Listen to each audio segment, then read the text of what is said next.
Welcome, fellow dreamers of adventure, to the extraordinary chronicle of one whose courage grew from the smallest seed of fear into something magnificent. Tonight, we trace the complete journey of Usopp, from a lonely boy spinning tales in a quiet village to a warrior whose bravery would echo across the seas. This is a tale of transformation carved into the waves of destiny, written in the bonds of friendship and the gradual awakening of true strength. So settle in, let the gentle rhythm of ocean waves carry you into peaceful slumber as we explore every triumph, every moment of terror overcome, and every step that forged a true brave warrior of the sea. In the year 1977, in the quiet harbour village of Syrup on the East Blue, where fishing boats bobbed gently against weathered docks and children played among nets that smelled of salt and adventure, a child was born whose destiny would be written not in the bold strokes of natural courage, but in the delicate, trembling lines of fear transformed into something beautiful. Usopp entered the world as any child might, with cries that spoke of vulnerability rather than strength. In a small house overlooking the sea where dreams seemed as distant as the horizon itself, his father, Usopp, possessed the kind of restless spirit that could never be contained within the boundaries of any single island, no matter how beloved. The man's reputation as a marksman was already legendary among those who knew such things. His ability to thread a needle with a bullet from impossible distances spoken of in whispers among sailors and pirates alike. Yet for a brief, precious moment, love had anchored him to this peaceful shore, had convinced him that perhaps the greatest adventure was not found in distant waters, but in the simple miracle of watching his son take his first steps, speak his first words, grow into whatever he was meant to become. But the sea calls to some men with a voice that drowns out all other sounds, even the laughter of their children, even the gentle pleading of wives, who understand that they are asking their husbands to choose between two different kinds of love. When the red-hair pirates made port in Syrup Village, Usopp found himself standing at a crossroads that offered no perfect choice, only the terrible necessity of deciding between the family he had created and the dream that had shaped him long before he knew what fatherhood meant. The decision, when it came, was made with the kind of swift certainty that characterizes men who know that hesitation would only make the inevitable more painful.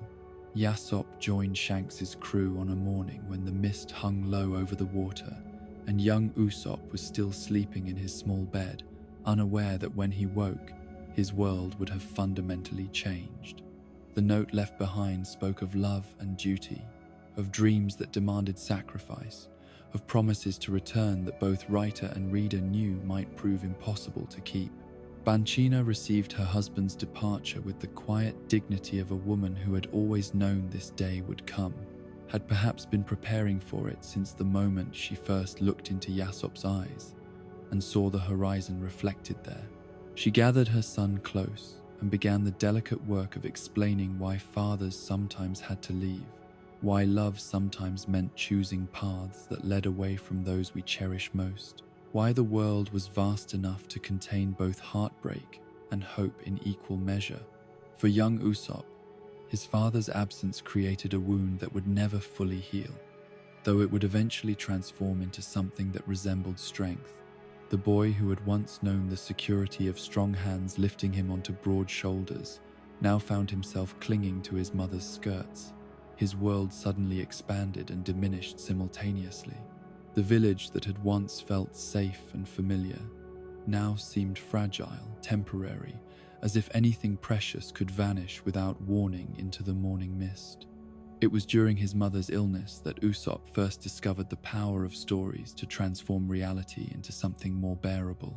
Banchina's strength, which had sustained them both through the early months of abandonment, began to fail in ways that no amount of love or determination could prevent. The disease that crept through her body was patient and thorough, stealing her energy day by day while leaving her mind clear enough to understand exactly what was being taken from her. Watching his mother waste away in the bed that had once been shared with his father, Usopp felt a desperation that demanded action, even if that action was ultimately futile. The stories he had always told for entertainment suddenly became medicine. Elaborate tales of pirates arriving in the harbor that were designed not to deceive but to heal, to give his mother something to smile about when smiling had become an act of will rather than instinct. The first time he ran through the village shouting that pirates were coming, his voice cracked with genuine terror, born not of actual danger, but of the fear that his mother might not live to see another sunset. The elaborate performance that followed, the breathless account of battles fought and victories won, was his offering to whatever forces might be listening, a prayer disguised as a lie, a desperate bargain with fate itself. The villagers' reaction was initially one of alarm, followed quickly by understanding. These were people who had watched Banchina's slow decline, who had seen the weight settling on her son's young shoulders, who recognized in his wild tales the same impulse that drove them to leave small gifts on his doorstep, or to speak extra gently when they encountered him in the market. They played their parts in his daily drama, not because they were fooled, but because they understood that sometimes love requires us to participate in necessary fictions. As weeks turned to months, Usopp's routine became as regular as the tides. Each morning, he would burst from his house with news of pirate ships on the horizon, his voice growing stronger and more confident as he learned to inhabit the role he had created for himself. The villagers would respond with appropriate concern, would gather their weapons and prepare to defend their home, would allow themselves to be mollified by his eventual revelation that the danger had passed. His mother would listen to these daily reports from her bed by the window, her eyes bright with fever and pride in equal measure. She never questioned the reality of his tales, never suggested that perhaps he might be allowing his imagination to run away with him. Instead, she would ask for details. What had the pirates looked like? How many ships had there been? Had her brave son been frightened? Her questions helped him elaborate his stories, taught him that the best lies were built on foundations of careful detail and emotional truth. The day Banchina died was the day Usopp's lies transformed from acts of love into habits of survival. The woman who had given his stories meaning and purpose was gone, leaving behind only the empty routine of deception and the terrible knowledge that no amount of creativity could bring back what had been lost. The villagers attended the funeral with the quiet sorrow of people who had lost not just a neighbor but a gentle soul who had never asked the world for anything more than the chance to love her family. Standing beside his mother's grave, Usopp faced a choice that would define the rest of his childhood. He could abandon the daily routine that had once brought her comfort, could accept the quiet sympathy of the village, and settle into the role of the poor orphaned boy whose father had abandoned him and whose mother had died too young. Or he could continue running through the streets each morning, shouting warnings about pirates who existed only in his imagination, transforming his grief into performance and his loneliness into legend. The choice, when it came, was perhaps inevitable for a boy who had learned that stories could be more powerful than truth, that sometimes the things we create are more real than the things we inherit. The morning after his mother's funeral, Usopp woke before dawn and stood at his window looking out over the harbor where no pirate ships waited, where nothing more exciting than fishing boats and merchant vessels broke the monotony of the horizon. Then he took a deep breath, opened his door, and began to run through the village streets, his voice carrying across the morning air with news of pirates approaching from the east. The performance that followed was perhaps the finest of his young career, filled with details about black flags and cannon smoke, about brave villagers who might be needed to defend their home, The villagers responded as they always did, with resignation disguised as concern, understanding that this daily ritual had become as necessary to their orphaned neighbor as breathing. But something had changed in the nature of his lies. Where once they had been gifts offered to a dying woman, now they were armor worn by a frightened child, protection against a world that seemed determined to take away everything he valued. The pirates he invented became more elaborate, their adventures more fantastic, their eventual retreat more dramatic. He was no longer simply telling stories. He was building a mythology around himself, creating a version of Usopp who was brave and important and worthy of attention.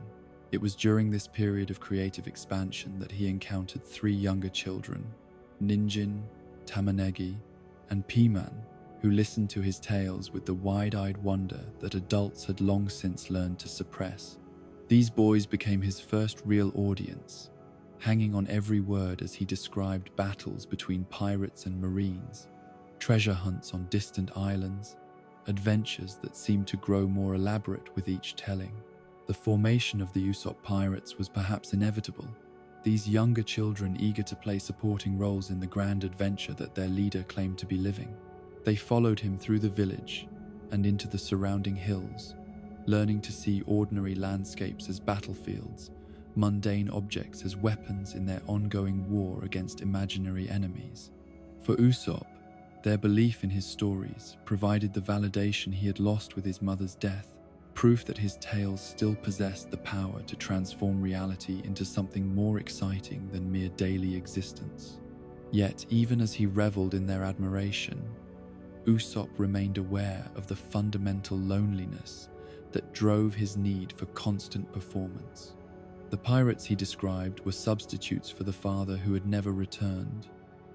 The battles he claimed to have fought were attempts to prove himself worthy of attention he had never received.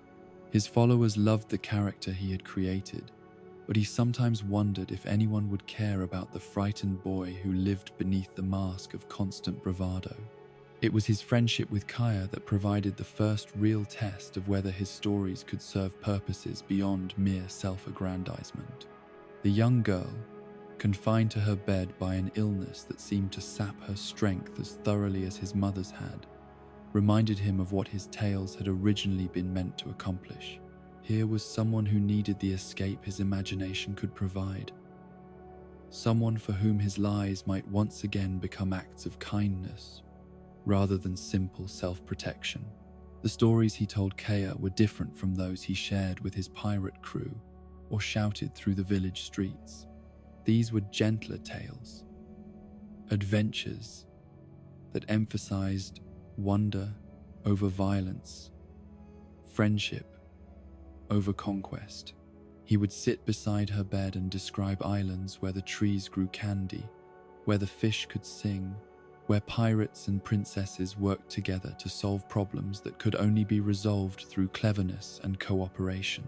Watching Kaya's face light up as he spun these elaborate fantasies, Usopp remembered why he had first begun telling stories, recalled the power they possessed to transform suffering into something bearable. Her laughter became precious to him, proof that his gift for creative deception could still serve purposes beyond his own emotional needs. In her delight, he found echoes of his mother's pride, reminders of the boy he had been before loss, had taught him that the world was a place where anything precious could be taken away without warning.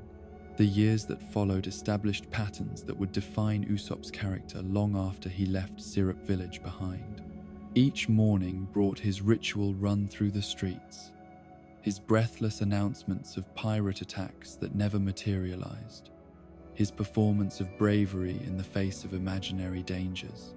The villagers learned to time their daily activities around his theatrical routine, using his cries as a kind of unconventional alarm clock that marked the beginning of another peaceful day.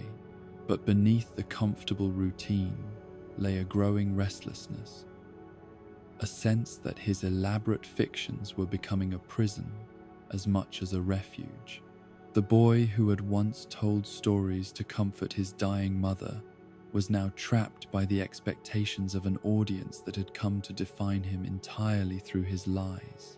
He was Usopp the storyteller, Usopp the boy who cried pirates, Usopp whose father had been a great warrior, but who himself had never faced a real challenge. Sometimes, standing on the cliffs, overlooking the harbor, in the quiet moments after his daily performance had ended, Usopp would wonder, what would happen if real pirates actually did appear on the horizon? Would he run toward the danger as his stories claimed? Or would he discover that the courage he had spent years describing was nothing more than another fiction, another lie told to make reality more bearable than it actually was?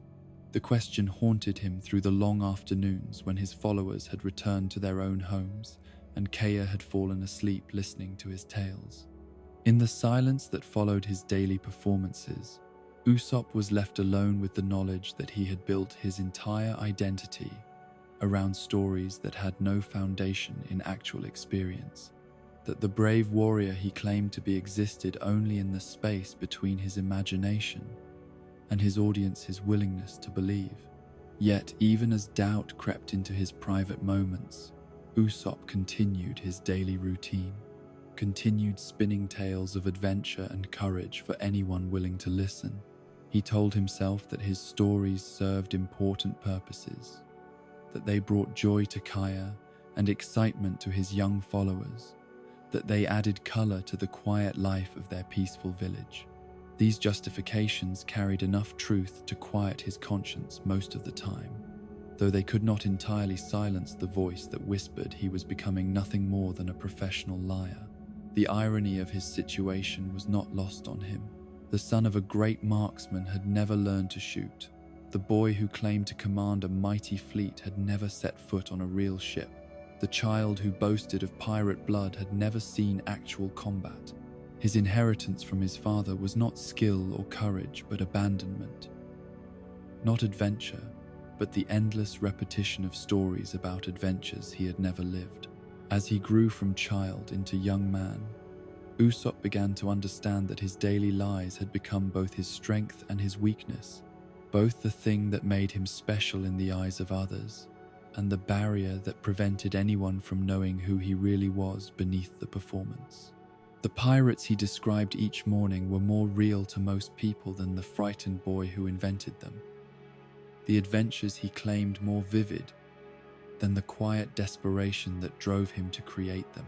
Standing on the threshold of real adventure, though he did not yet know it, Usopp remained trapped between the safety of familiar lies and the terrifying possibility that the world might someday demand he become the hero his stories claimed he already was.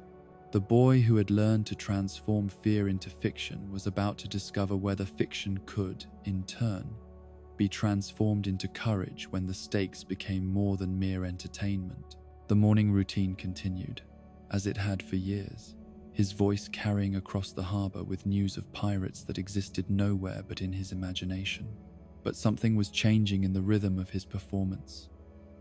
A restlessness that suggested the comfortable patterns of childhood were beginning to strain against the growing complexity of his heart.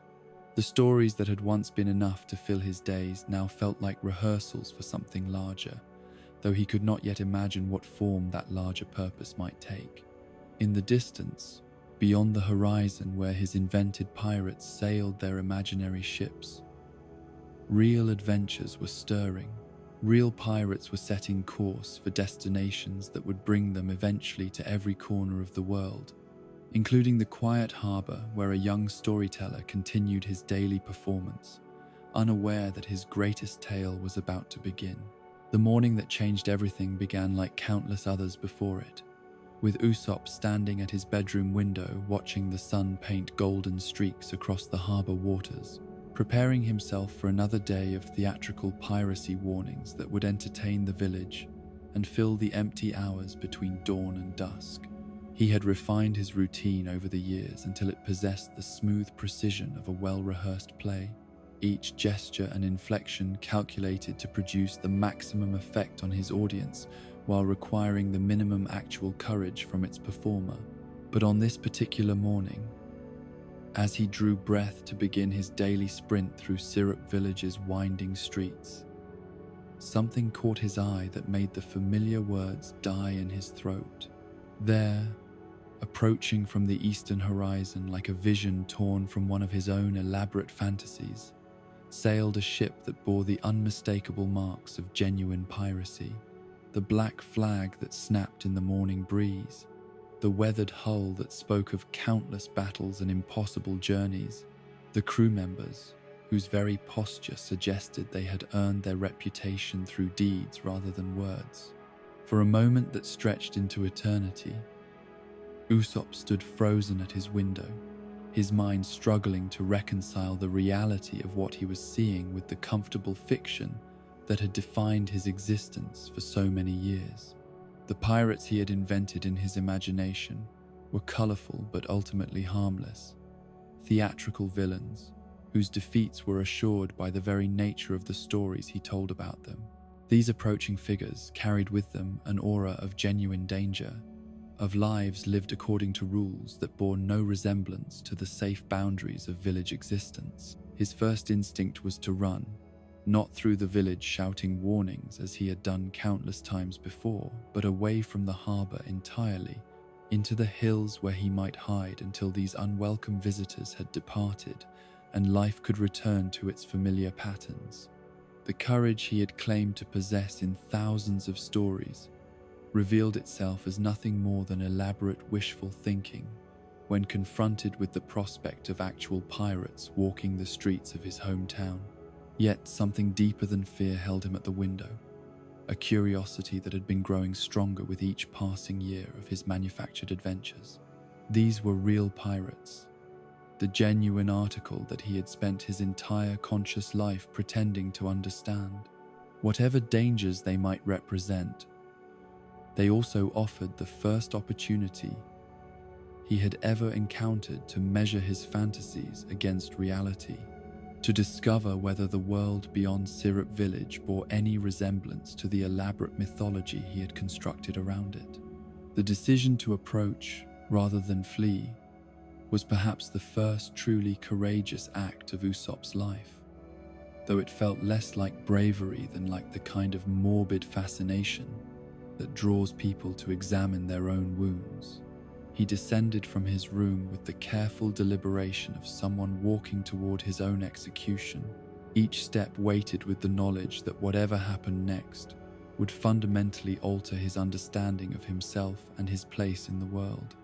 The Straw Hat Pirates made landfall with the casual confidence of people accustomed to being welcome nowhere but comfortable everywhere, their captain's straw hat catching the morning light as he surveyed the peaceful harbor with eyes that seemed to find wonder in the most ordinary sights. Usopp approached them with his heart hammering against his ribs, a prepared speech about commanding vast fleets dying on his lips as he recognized something in their manner that made his usual theatrical posturing seem suddenly ridiculous. His attempt to intimidate these genuine pirates with tales of his own maritime prowess lasted approximately 30 seconds, dissolving into embarrassed silence, as it became clear that his elaborate fiction was not only unconvincing but unnecessary. The young man wearing the straw hat listened to his claims with the patient amusement of someone who had heard similar boasts in ports across the world, while his green-haired companion seemed more interested in the quality of the village's sake than in whatever threats Usopp imagined himself capable of making. The moment when Luffy mentioned Yasopp's name struck Usopp like lightning, transforming what had been an encounter with dangerous strangers into something far more complex and emotionally charged. Here, standing on the dock of his own hometown, was someone who had sailed with his father, who could speak of Yasopp not as a distant legend but as a living person with habits and preferences and the kind of detailed reality that years of wandering had never been able to provide. The stories that Luffy told about the Red Hair Pirates carried a weight of authentic experience that made Usopp's own elaborate fiction seem hollow by comparison. These were not the carefully constructed adventures he had invented to entertain Kaya or impress his young followers, but genuine memories of people who lived lives of actual consequence, whose choices affected more than just the entertainment value of their daily routine. Learning that his father had become legendary for his marksmanship felt like both vindication and condemnation. Proof that Usopp had indeed been worthy of the dreams that had led him away from his family, but also evidence of how far Usopp himself had fallen short of the legacy he might have claimed. The son of the world's greatest sniper had never learned to shoot, had never even held a real weapon with serious intent, had built his reputation entirely on fabricated accounts of battles he had never fought. The weight of this revelation was still settling in his mind when a conversation overheard by pure chance introduced him to dangers that made his daily fictional pirates seem like children's games by comparison. Django and Captain Kuro's plotting in the shadows spoke of real violence directed at real people, of death as a practical solution to inconvenient problems rather than the dramatic flourish that concluded his imaginary adventures. The plot against Kaya struck him like a physical blow. The realization that someone who had shown him nothing but kindness was marked for death by men who valued her life less than her inheritance. The comfortable distance between his fictional adventures and actual consequences collapsed entirely as he understood that failing to act would result in the murder of someone he cared about, that this was a situation where storytelling would be useless, and only genuine courage could serve any purpose. His attempt to warn the village met with exactly the response he should have expected. The natural consequence of years spent training his neighbors to dismiss his claims as elaborate fiction. The boy who cried pirates discovered the terrible irony of his situation. When real danger finally arrived, his reputation for deception made it impossible for anyone to believe him. The villagers who had tolerated his daily performances with good-natured resignation were not equipped to distinguish between his usual theatrical warnings and genuine calls for help. The confrontation with Kaya was perhaps the most painful moment of the entire ordeal, watching someone he cherished recoil from him in fear and confusion, unable to comprehend that his frantic warnings were motivated by love rather than some inexplicable desire to cause her distress. Her response, drawing a gun on him as if he were the threat, crystallized everything that was wrong with the life he had built around deception and performance. Fleeing from Kaya's house with her terrified accusations ringing in his ears, Usopp experienced the complete collapse of the comfortable world he had spent years constructing. The stories that had once brought him joy and purpose now seemed like chains that bound him to a reputation for unreliability, while the real danger approaching his village found him helpless to convince anyone of its reality. The decision to lie to his own young followers, to tell them that his warnings had been just another story, rather than expose them to genuine peril, represented perhaps the most selfless act he had ever performed. These children who had looked up to him as a hero deserved protection more than they deserved truth, and he chose their safety over his own desperate need for someone, anyone, to believe what he was telling them. Standing alone on the cliff overlooking the harbor as evening approached, Usopp faced the terrible possibility that Kaya would die because of his inability to convince anyone that this time, for the first time in his life, he was telling the truth about pirates coming to their village. The weight of potential failure pressed down on him like a physical force. The knowledge that years of fictional bravery had equipped him with no actual skills for dealing with real danger. It was the arrival of the Straw Hat Pirates at his lowest moment that began to change everything. Their willingness to believe his story, not because they trusted his reputation, but because they could recognize truth when they heard it, could distinguish between the elaborate performances he had given for years and the desperate honesty of someone facing a crisis beyond his ability to handle alone. The plan that emerged from their hasty consultation was both simpler and more terrifying than anything Usopp had ever imagined himself capable of attempting. These genuine pirates were proposing that he participate in actual combat, that he risk real injury in defense of someone he cared about, that he transform years of fictional bravery into something that might serve a practical purpose when lives hung in the balance.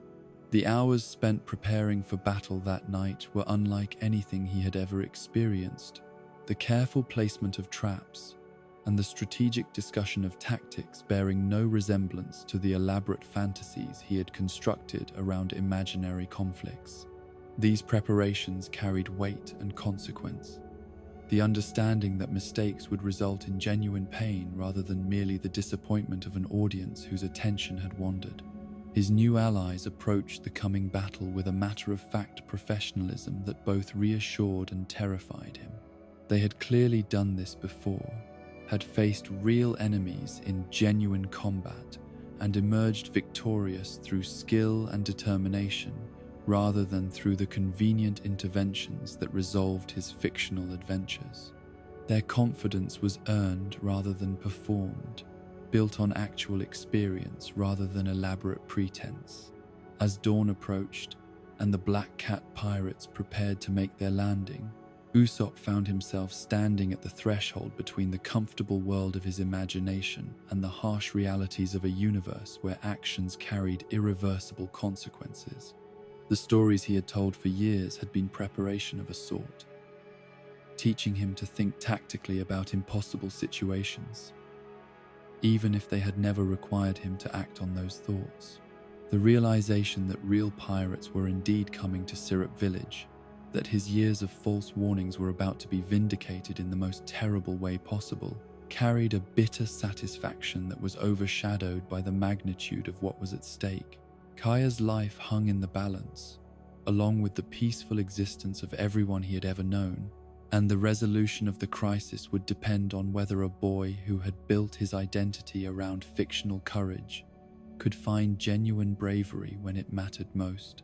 Standing in the pre-dawn darkness, with real weapons in his hands and actual enemies approaching through the morning mist, Usopp discovered that fear felt different when it was attached to genuine stakes. The terror he experienced was cleaner somehow than the abstract anxiety that had driven years of compensatory storytelling, focused on specific dangers, rather than the general uncertainty that had defined his existence since his father's departure. The moment of truth was approaching with the inexorability of sunrise, bringing with it the first real test of whether the son of Usopp possessed any inheritance beyond abandonment, whether years of fictional adventures had taught him anything useful about actual courage, whether the boy who had spent his life crying wolf would be able to protect the sheep when real predators finally emerged from the shadows. In the distance, the Black Cat pirates completed their preparations for an assault that would determine whether Syrup Village remained the peaceful haven it had always been or became the scene of tragedy that would haunt its survivors for the rest of their kin. Lives. The game of pretend was ending, replaced by stakes that were all too real. And Usopp stood at the center of it all, no longer able to hide behind the comfortable fiction that had defined his existence for as long as he could remember. The morning sun rose on a world where stories would no longer be sufficient, where only genuine action could serve any useful purpose, where a frightened young man would finally discover whether the courage he had claimed to possess existed anywhere beyond his imagination. The night before the battle stretched endlessly before Usopp like an ocean of doubt punctuated by islands of desperate preparation, each passing hour bringing him closer to a confrontation that would either prove him worthy of the stories he had told, or expose him as nothing more than a frightened child playing at heroism. Sleep proved impossible as his mind raced between the tactical discussions he had shared with his newfound allies and the terrible knowledge that by sunrise, people he cared about might be dead, including possibly himself. The strategic preparations that occupied the dark hours felt both familiar and alien to someone who had spent years imagining elaborate battles without ever considering the practical details that separated fantasy from reality. The traps they constructed were simple devices built from materials scavenged from the village and surrounding countryside, but each one carried the weight of genuine consequence, the understanding that their effectiveness might determine who lived and who died when morning came. Working alongside Luffy, Zoro, and Nami in the pre-dawn darkness, Usopp discovered that his years of storytelling had provided him with an unexpected advantage in thinking tactically about impossible situations. The elaborate scenarios he had invented for his fictional adventures had taught him to consider multiple variables simultaneously, to anticipate how different elements might interact in chaotic circumstances, to plan for contingencies that others might overlook. His suggestion to create a slippery oil trap along one of the likely approach routes was met with approval from his more experienced companions, validation that his contributions were valued despite his obvious lack of combat experience. The knowledge that genuine pirates found his ideas useful provided a small but significant boost to confidence that had been thoroughly shattered by his village's refusal to believe his warnings about the approaching danger. The miscalculation that would nearly prove fatal was born of reasonable assumptions about how rational criminals might approach their objective, the logical supposition that Kuro would choose the most direct route between his meeting place with Django and the village where Kea waited unaware of the plot against her life. The steep northern slope that Usopp identified as the obvious landing point possessed every tactical advantage that a careful planner might desire, offering concealment during approach and multiple escape routes should the operation go wrong. But Kuro's choice to use the southern beach instead revealed a crucial difference between fictional villains and real ones. The gap between characters who behaved according to narrative convenience and actual people whose decisions were influenced by factors that storytellers might never consider. The captain's intimate knowledge of the island's geography, gained through 3 years of patient observation disguised as loyal service, allowed him to identify advantages that were invisible to those approaching the situation from outside. The terrible irony of Usopp's miscalculation was that it left him and Nami to face the initial assault with minimal support, exactly the kind of situation his fictional adventures had always carefully avoided through convenient coincidences and last-minute rescues.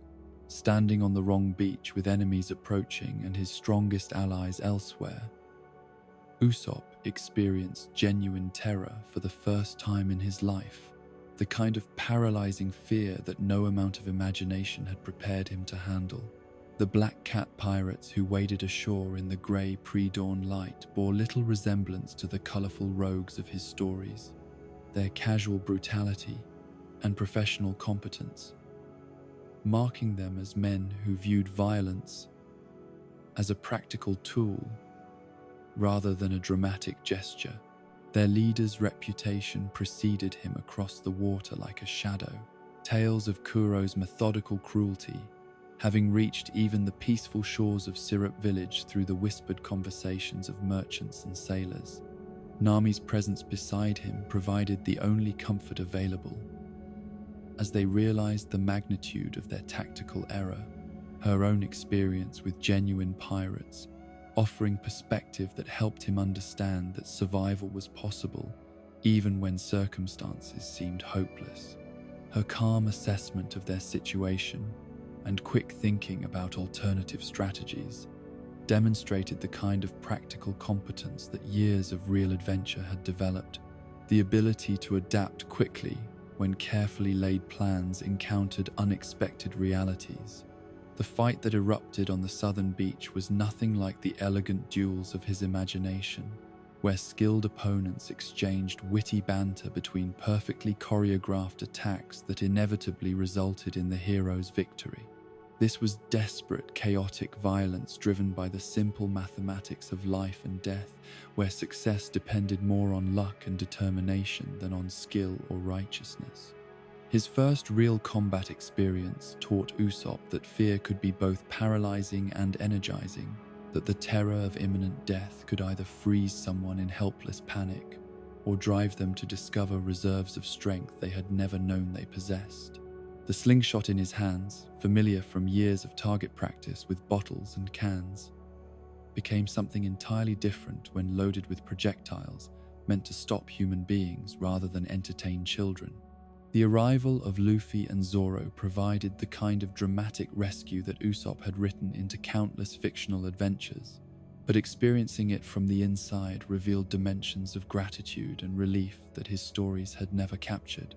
These were not convenient plot devices, but real people who had risked genuine danger to help someone they barely knew, whose intervention transformed what might have been a massacre into a winnable battle.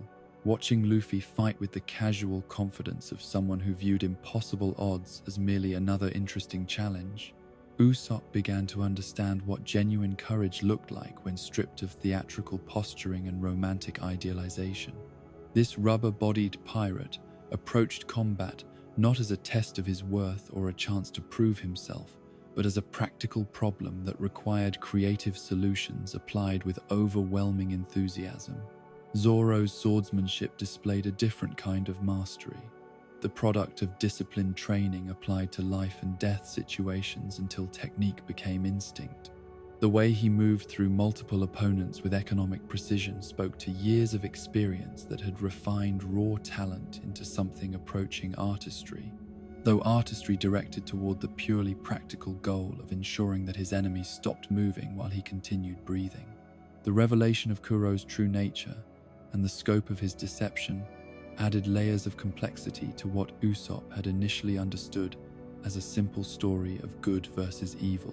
Here was a man who had spent 3 years building relationships with people he intended to murder, who had earned their trust and affection as part of an elaborate plan to steal everything they owned before killing them to cover his tracks. Kaya's heartbreak at discovering the truth about her beloved caretaker was perhaps more painful for Usopp to witness than the physical violence of the battle itself. The young woman who had listened with such delight to his stories of adventure and heroism was learning that the real world contained betrayals more cruel than any fiction he had ever invented, that people could smile and show kindness while planning acts of unimaginable callousness. Her courage in confronting Kuro, despite her obvious terror, provided Usopp with his first glimpse of what genuine bravery looked like when exhibited by someone who possessed no special powers or combat training. Kaya's willingness to face her would-be murderer, armed with nothing but a gun she had never fired, and moral outrage at his deception demonstrated the kind of ordinary heroism that existed in people who had never imagined themselves capable of extraordinary acts.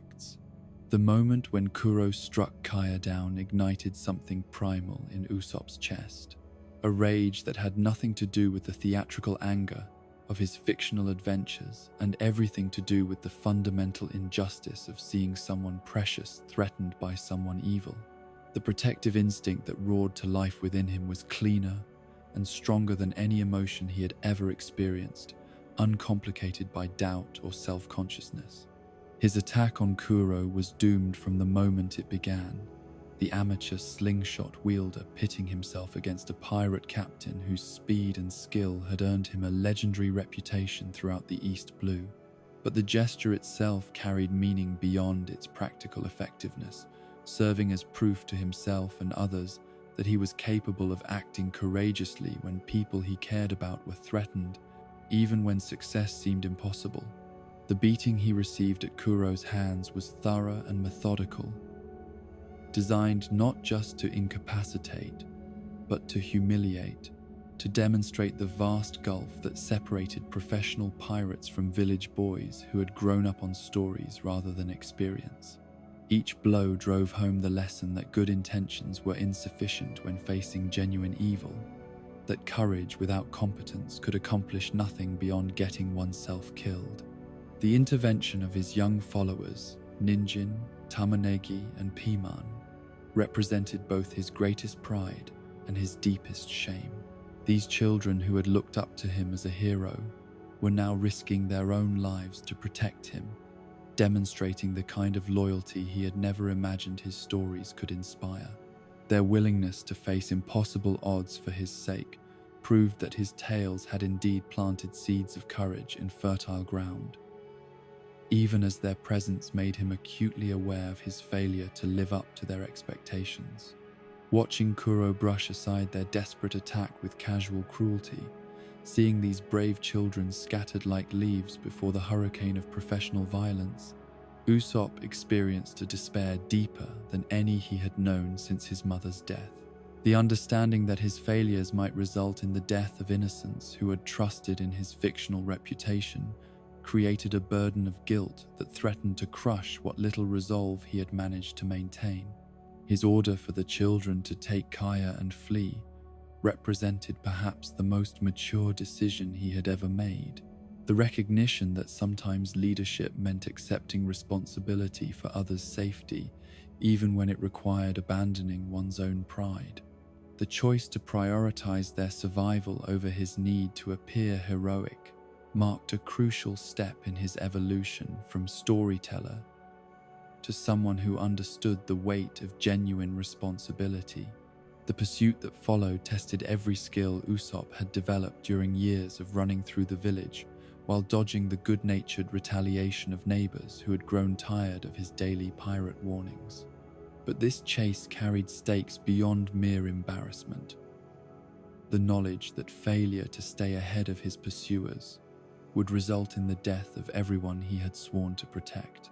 Django's hypnotic powers added an element of surreal horror to proceedings that had already stretched Usopp's understanding of what was possible.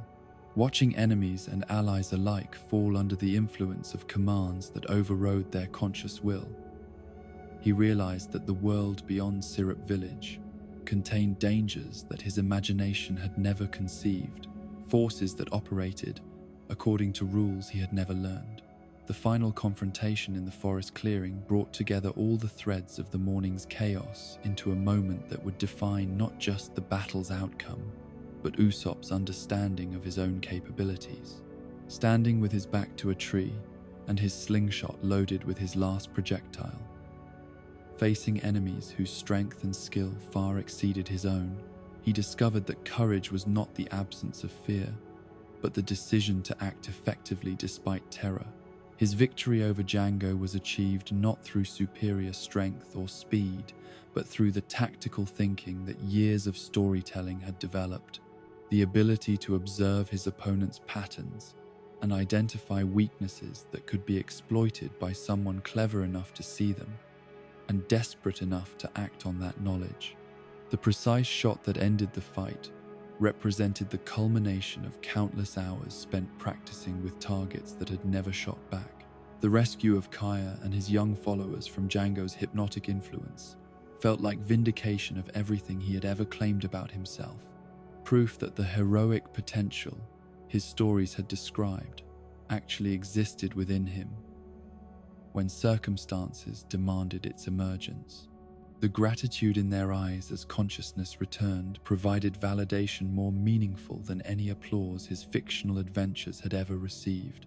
The aftermath of battle brought with it a quiet satisfaction unlike anything Usopp had ever experienced. The knowledge that he had faced genuine danger and emerged victorious not through luck or outside intervention, but through the application of skills and courage he had developed himself. The blood on his clothes and the aches in his body served as tangible proof that this adventure had been real rather than imagined. His decision to keep the true nature of the attack secret from the village demonstrated wisdom beyond his years, the understanding that some truths served no useful purpose when revealed to people who lacked the strength to bear them. The peaceful existence of Syrup Village was worth preserving through selective disclosure, allowing his neighbors to continue believing that their greatest dangers came from boys who cried wolf rather than genuine wolves who smiled while planning murder. The gratitude of the Straw Hat Pirates for his assistance in their victory provided him with the first genuine recognition he had ever received for actual heroic acts rather than fictional ones. These were people whose praise carried weight because it was earned through shared danger and proven competence, whose acceptance marked his transition from village storyteller to someone capable of contributing meaningfully to real adventures. Standing on the dock as evening fell over the harbor, watching the ship that Kaya had given them bob gently in the calm water, Usopp faced the most important decision of his young life. He could remain in Syrup Village as the hero who had saved them all, basking in well-deserved recognition while returning to the safe patterns of his previous existence. Or he could accept Luffy's invitation to join their crew, trading the security of home for the uncertainty of genuine adventure. The choice, when it came, felt inevitable rather than difficult. The boy who had spent years telling stories about brave pirates setting sail for distant shores could not turn away from the chance to live such stories himself. The comfortable lies that had defined his existence for so long had been replaced by the harder truths of actual experience, and there was no returning to the innocent ignorance that had once seemed sufficient. The tears he shed as he said goodbye to Kaya and his young followers were not born of regret but of gratitude for the foundation they had provided, the safe harbor where he had learned to dream of adventures that were finally within his reach. Their love and support had sustained him through the lonely years after his parents' loss, giving him the strength to eventually become someone worthy of the stories he had once only been able to imagine. As the going merry caught the evening wind and carried him away from everything familiar toward horizons that promised challenges he could not yet envision, Usopp discovered that reality was far more terrifying and infinitely more rewarding than any fiction he had ever created. The boy who had cried pirates was finally sailing with real ones, and the adventure he had spent his entire life preparing for through stories was about to begin. The departure from Syrup Village carried with it a weight of finality that settled over Usopp like a cloak he had never chosen but found himself wearing nonetheless. The understanding that the boy who had spent 17 years crafting elaborate fictions about pirate adventures was now embarking upon the genuine article with all its attendant dangers and possibilities. The going merry cut through the evening waves with a grace that spoke to Kaya's excellent taste in shipwrights, her final gift to the crew that had saved her life, proving to be a vessel worthy of the dreams they carried aboard her. Standing at the bow, as Syrup Village faded into the distance behind them, Usopp experienced a complex mixture of exhilaration and terror that no amount of storytelling had prepared him to handle. The horizon that had always represented the boundary between his small world and the vast unknown was now something they were actively sailing toward, each wave bringing them closer to adventures that would either prove him worthy of his new companions or expose the fundamental inadequacy that he had always feared lay beneath his elaborate performances. The going merry herself became his first real introduction to the life he had chosen, her cheerful figurehead and comfortable accommodations representing a compromise between the harsh realities of maritime existence and the civilized comforts of land-based living. Learning to sleep in a hammock that swayed with the ship's motion, to eat meals that had been prepared in a galley that moved constantly beneath the cook's feet, to navigate the complex social dynamics of people who lived in closer proximity than most families ever experienced. His initial attempts to establish himself as the crew's storyteller met with mixed reception from his new crewmates, their own experiences having provided them with adventures that needed no embellishment to be impressive.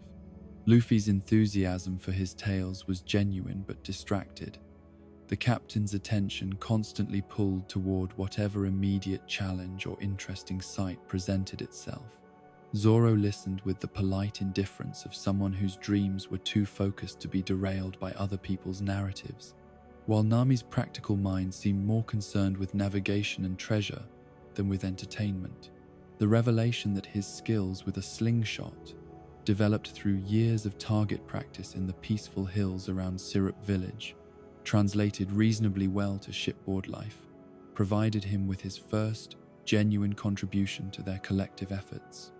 His ability to hit small targets at considerable distances proved useful for tasks ranging from practical maintenance to the kind of precision work that could make the difference between success and failure in dangerous situations. But it was during their approach to the floating restaurant Barati that Usopp first began to understand the true scope of what he had committed himself to when he accepted Luffy's invitation to join the crew. The establishment that rose from the waves like something from one of his more elaborate fantasies represented the kind of impossible architecture that the Grand Line specialized in, proof that the world beyond the East Blue operated according to rules that his provincial imagination had never conceived. The battle that erupted between Don Krieg's massive armada and the restaurant's defenders provided Usopp with his first real glimpse of combat on the scale that defined Grand Line conflicts, where individual strength could determine the fate of hundreds, and where the stakes extended far beyond personal survival to encompass the dreams and lives of entire communities.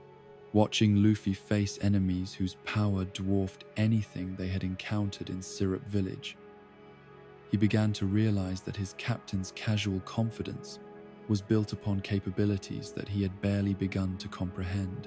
His own role in the conflict was necessarily limited by his inexperience and the overwhelming nature of the opposition they faced, but the precision shots he managed to land during critical moments proved that even someone of his modest abilities could make meaningful contributions when positioned correctly and given clear objectives.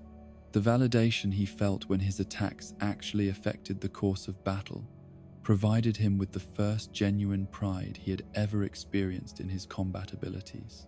The recruitment of Sanji added another layer of complexity to crew dynamics that were still forming around him. The cook's obvious competence and clearly defined role-making, Usopp acutely aware of his own uncertain position within their small society.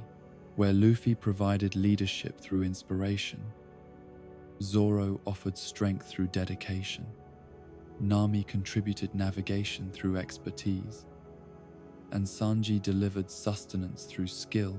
Usopp found himself struggling to identify exactly what unique value he brought to their collective efforts. It was during the journey to Arlong Park that these insecurities crystallized into genuine fear about his worthiness as a crew member. The revelation that they would be facing fishmen whose physical capabilities far exceeded normal human limitations, presenting him with the kind of challenge that no amount of creative storytelling could overcome. The tales he had heard about fishmen's strength suggested that his slingshot would be even less effective than usual, while their aquatic advantages would neutralize many of the environmental factors he had learned to exploit. The decision made by his crewmates to bind Zoro to prevent him from fighting while they were still at sea demonstrated a level of tactical thinking that impressed Usopp, even as it highlighted the gap between his own inexperience and their prosaic, hard-won wisdom. These were people who understood that strength without strategy was often worse than useless, that even the most capable fighters needed to choose their battles carefully when facing opponents who possessed fundamental advantages.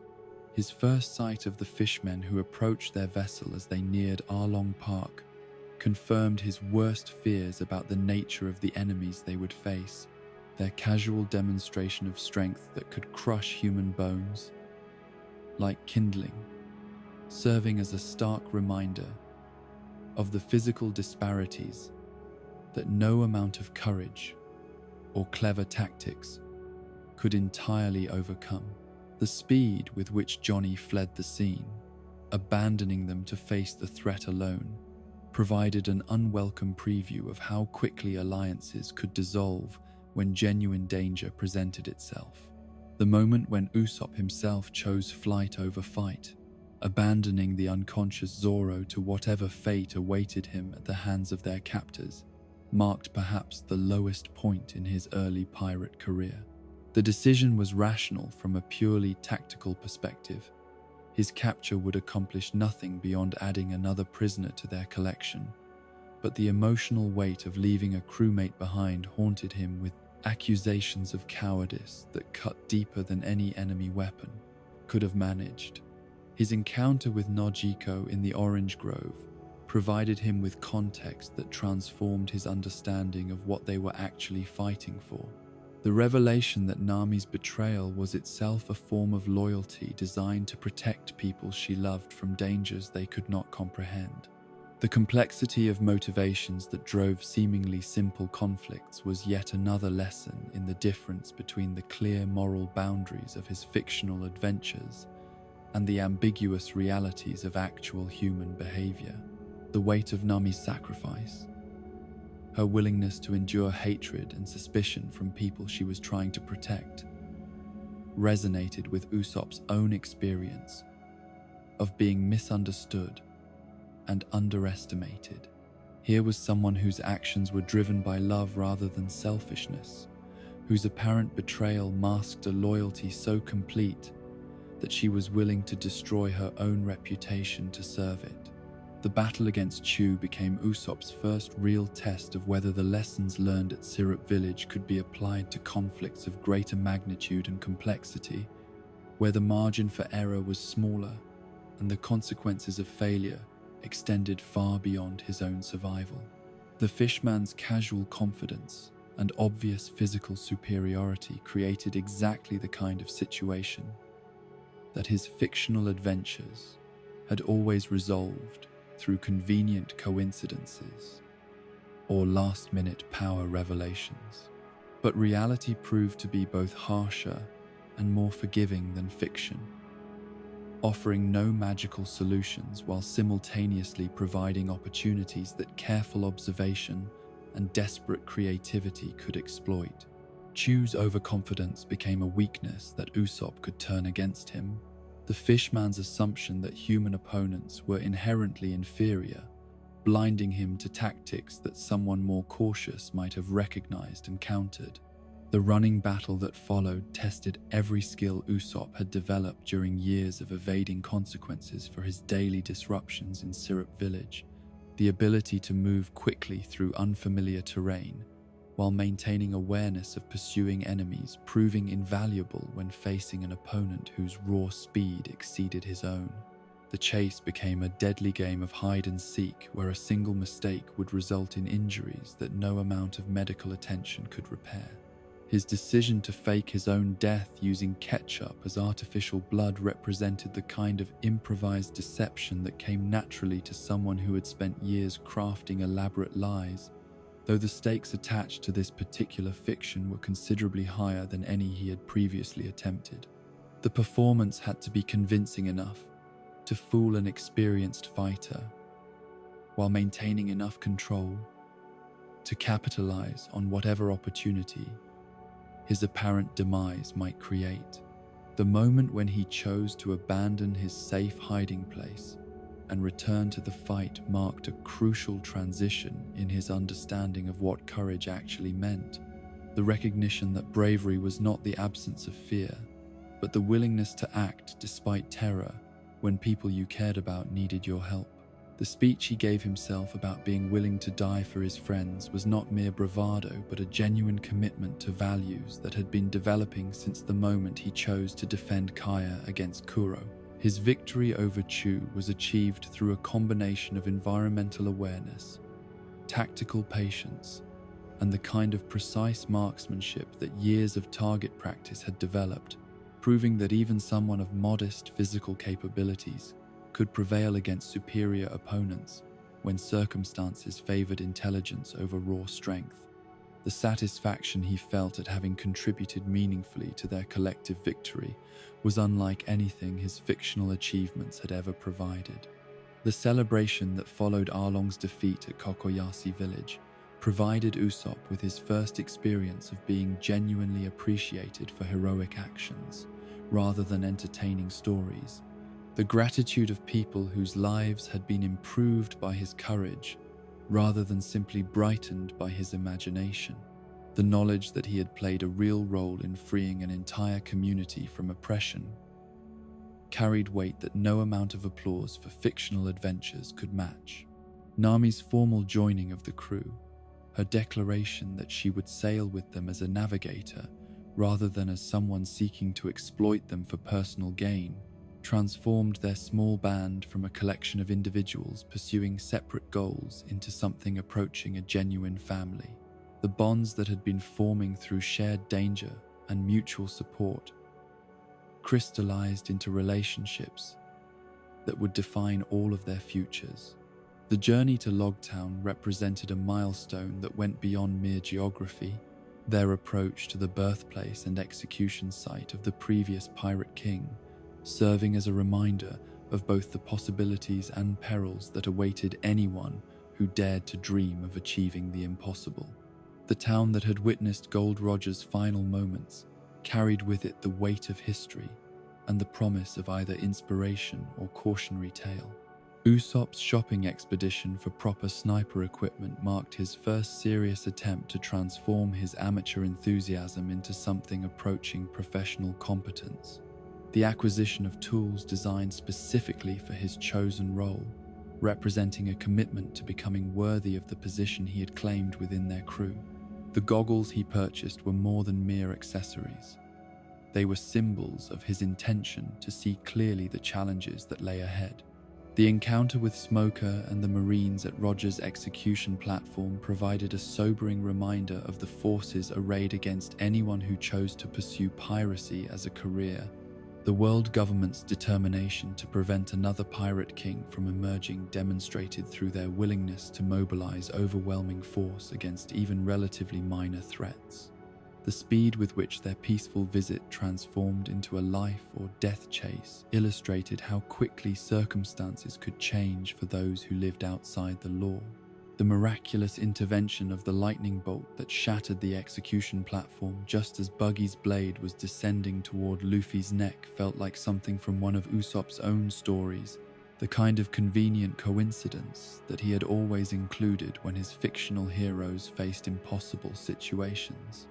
But experiencing such an event from the inside revealed dimensions of awe and terror that no amount of imagination could capture. The understanding that they were all part of something larger than their individual ambitions. Their escape from Logtown aboard the Going Merry carried them toward the entrance to the Grand Line, and adventures that would test every assumption they had made about their own capabilities and the nature of the world they had chosen to explore.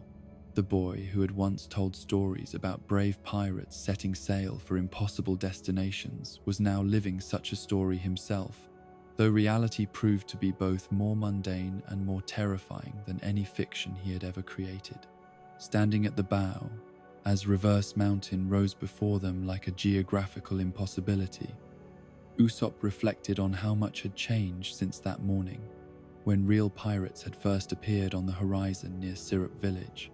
The frightened storyteller, who had fled from his first sight of genuine adventure, had been replaced by someone who could face overwhelming odds with weapons in his hands and friends at his side, though the fundamental fears that had driven years of compensation through fiction remained as powerful as ever.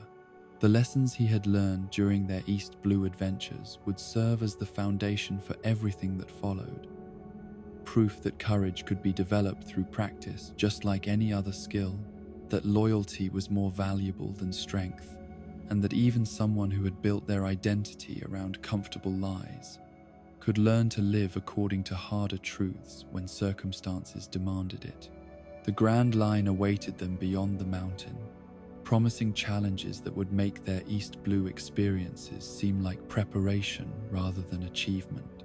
But Usopp faced that uncertain future with weapons he had learned to use effectively, friends whose loyalty had been proven through shared danger, and the growing understanding that the greatest adventures were not those described in stories, but those lived through the simple act of refusing to surrender one's dreams to the comfortable certainty of impossibility. The ascent of Reverse Mountain carried the Going Merry and her crew into realms that defied every assumption Usopp had made about the natural order of the world. The impossible upward flow of ocean currents, transforming their ship into something approaching a projectile, fired toward the heavens by forces beyond human comprehension.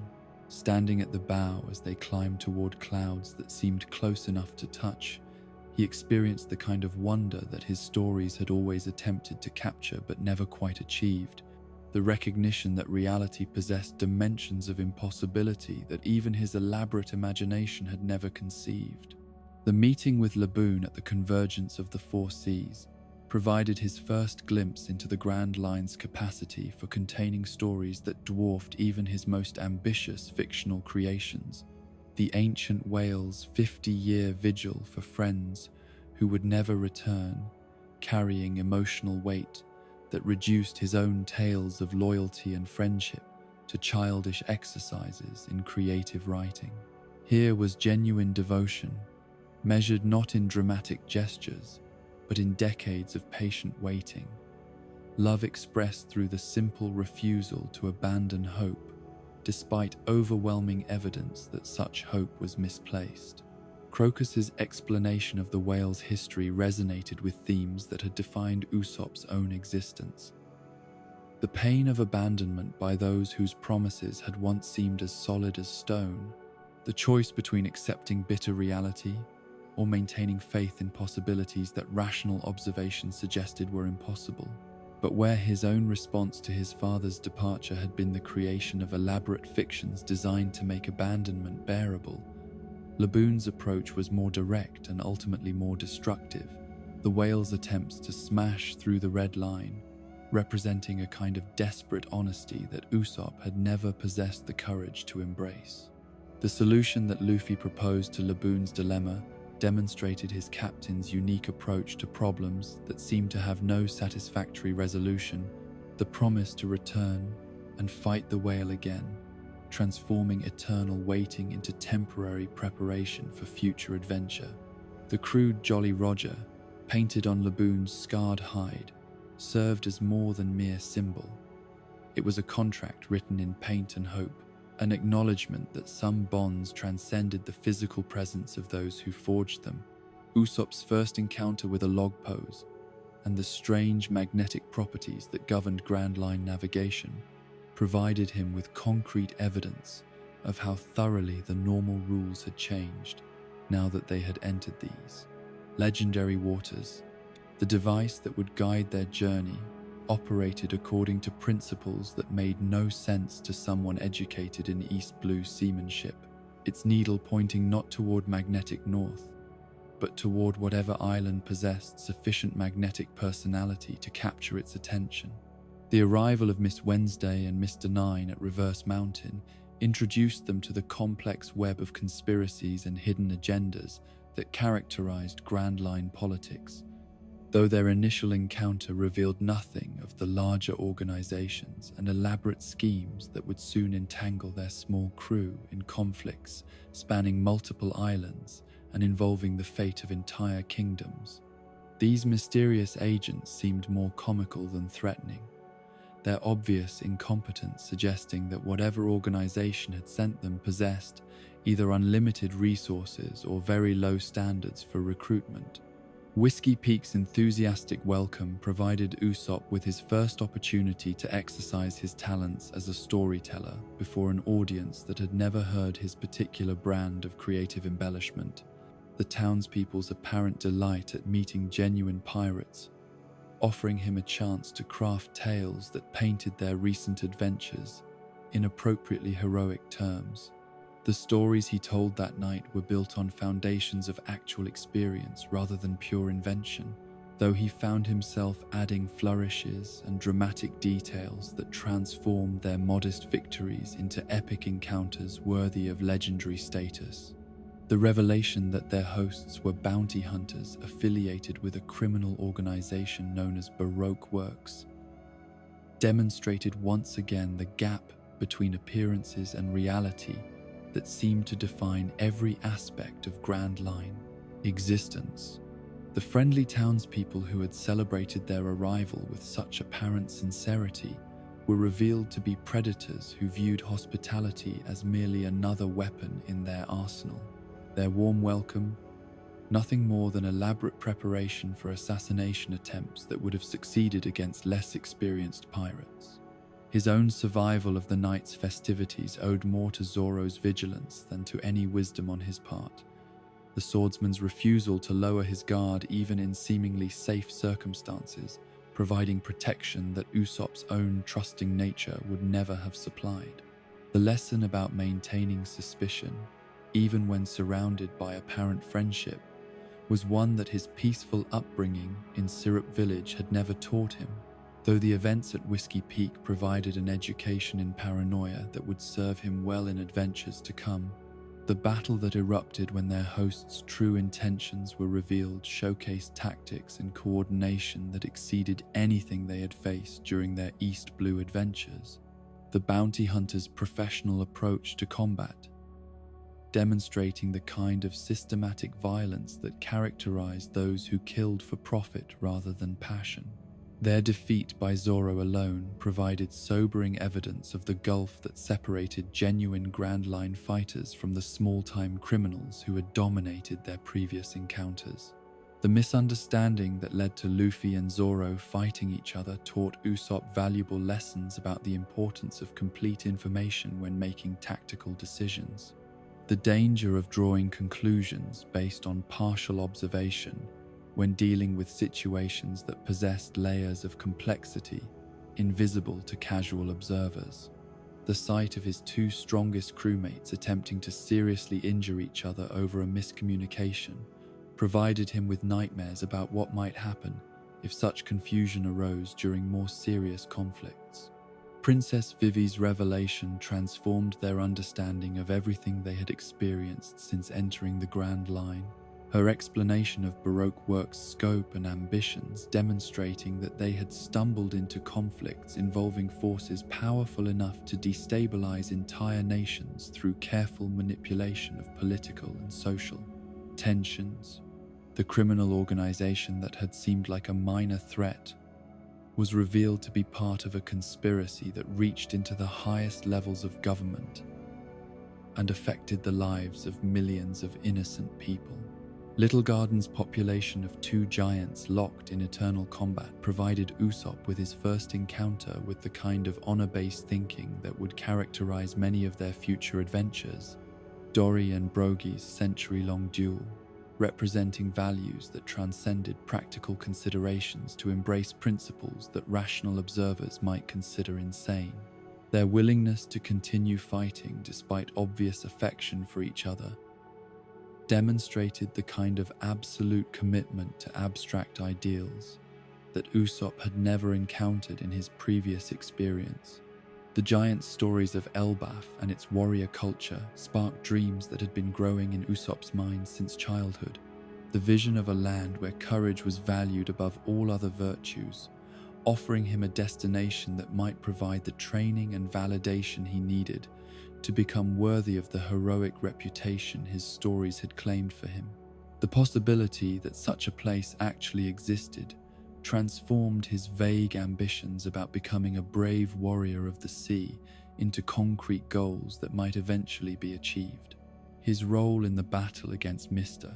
3 and his partner involved tactics that played to his growing strengths as a support fighter. His ability to analyze complex situations and identify weaknesses that others might overlook proving invaluable when facing enemies whose powers operated according to rules that conventional combat training had never addressed. The wax-based abilities that threatened to trap his friends required creative solutions that drew on his experience with unconventional problem-solving. The victory they achieved through coordinated effort and mutual support demonstrated principles that would define their approach to increasingly difficult challenges. The understanding that individual strength was less important than the ability to work together effectively when facing opponents whose capabilities exceeded any single crew member's ability to handle alone. Usopp's contributions to their success were measured not in dramatic heroic gestures, but in precisely timed interventions that created opportunities for others to achieve decisive victories. Drum Island's harsh climate and hostile reception provided his first real test of survival skills under conditions that bore no resemblance to the temperate environment of his hometown, the bitter cold and treacherous terrain forcing him to discover reserves of endurance he had never known he possessed.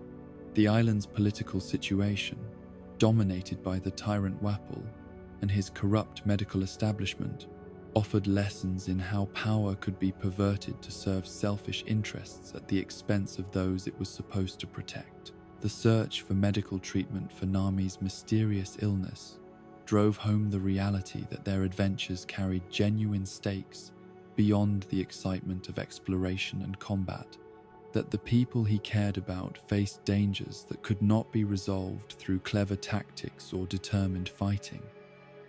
Dr. Kureha's gruff competence and Chopper's miraculous healing abilities provided relief that went beyond mere medical treatment, offering proof that the Grand Line contained forces for good, as well as the various threats they had been encountering. Chopper's recruitment added another dimension to their crew dynamics while providing Usopp with someone whose outsider status and initial lack of confidence created natural bonds of sympathy and mutual understanding. The young reindeer's struggles with self-acceptance and fear of rejection resonated with his own experiences of feeling inadequate compared to his more obviously capable crewmates. Though Chopper's medical expertise made his value to the crew immediately apparent in ways that Usopp's own contributions sometimes were not, the journey toward Arabasta and their growing involvement in the civil war that threatened to tear that kingdom apart marked a significant escalation in the scope and complexity of the conflicts they were choosing to engage with. The transition from pirates seeking adventure to active participants in struggles that would determine the fate of entire populations. The responsibility that came with such involvement weighed heavily on Usopp's conscience, the understanding that their choices would affect the lives of people they had never met and might never encounter. His participation in the battle at Arabasta represented the culmination of everything he had learned about combat and tactics since joining the crew, his fight against the Mr. Four team, pushing his abilities to their absolute limits, while testing his commitment to the values and friendships that had come to define his existence. The opponents he faced possessed powers and capabilities that dwarfed anything he had previously encountered, their casual dismissal of his apparent weakness serving as motivation for innovations in both strategy and technique. The moment when Miss Merry Christmas mocked Luffy's dream of becoming Pirate King ignited protective fury that surprised Usopp with its intensity, the understanding that allowing such insults to pass unchallenged would constitute a betrayal of everything his captain represented to him, and countless others who had found hope in impossible ambitions.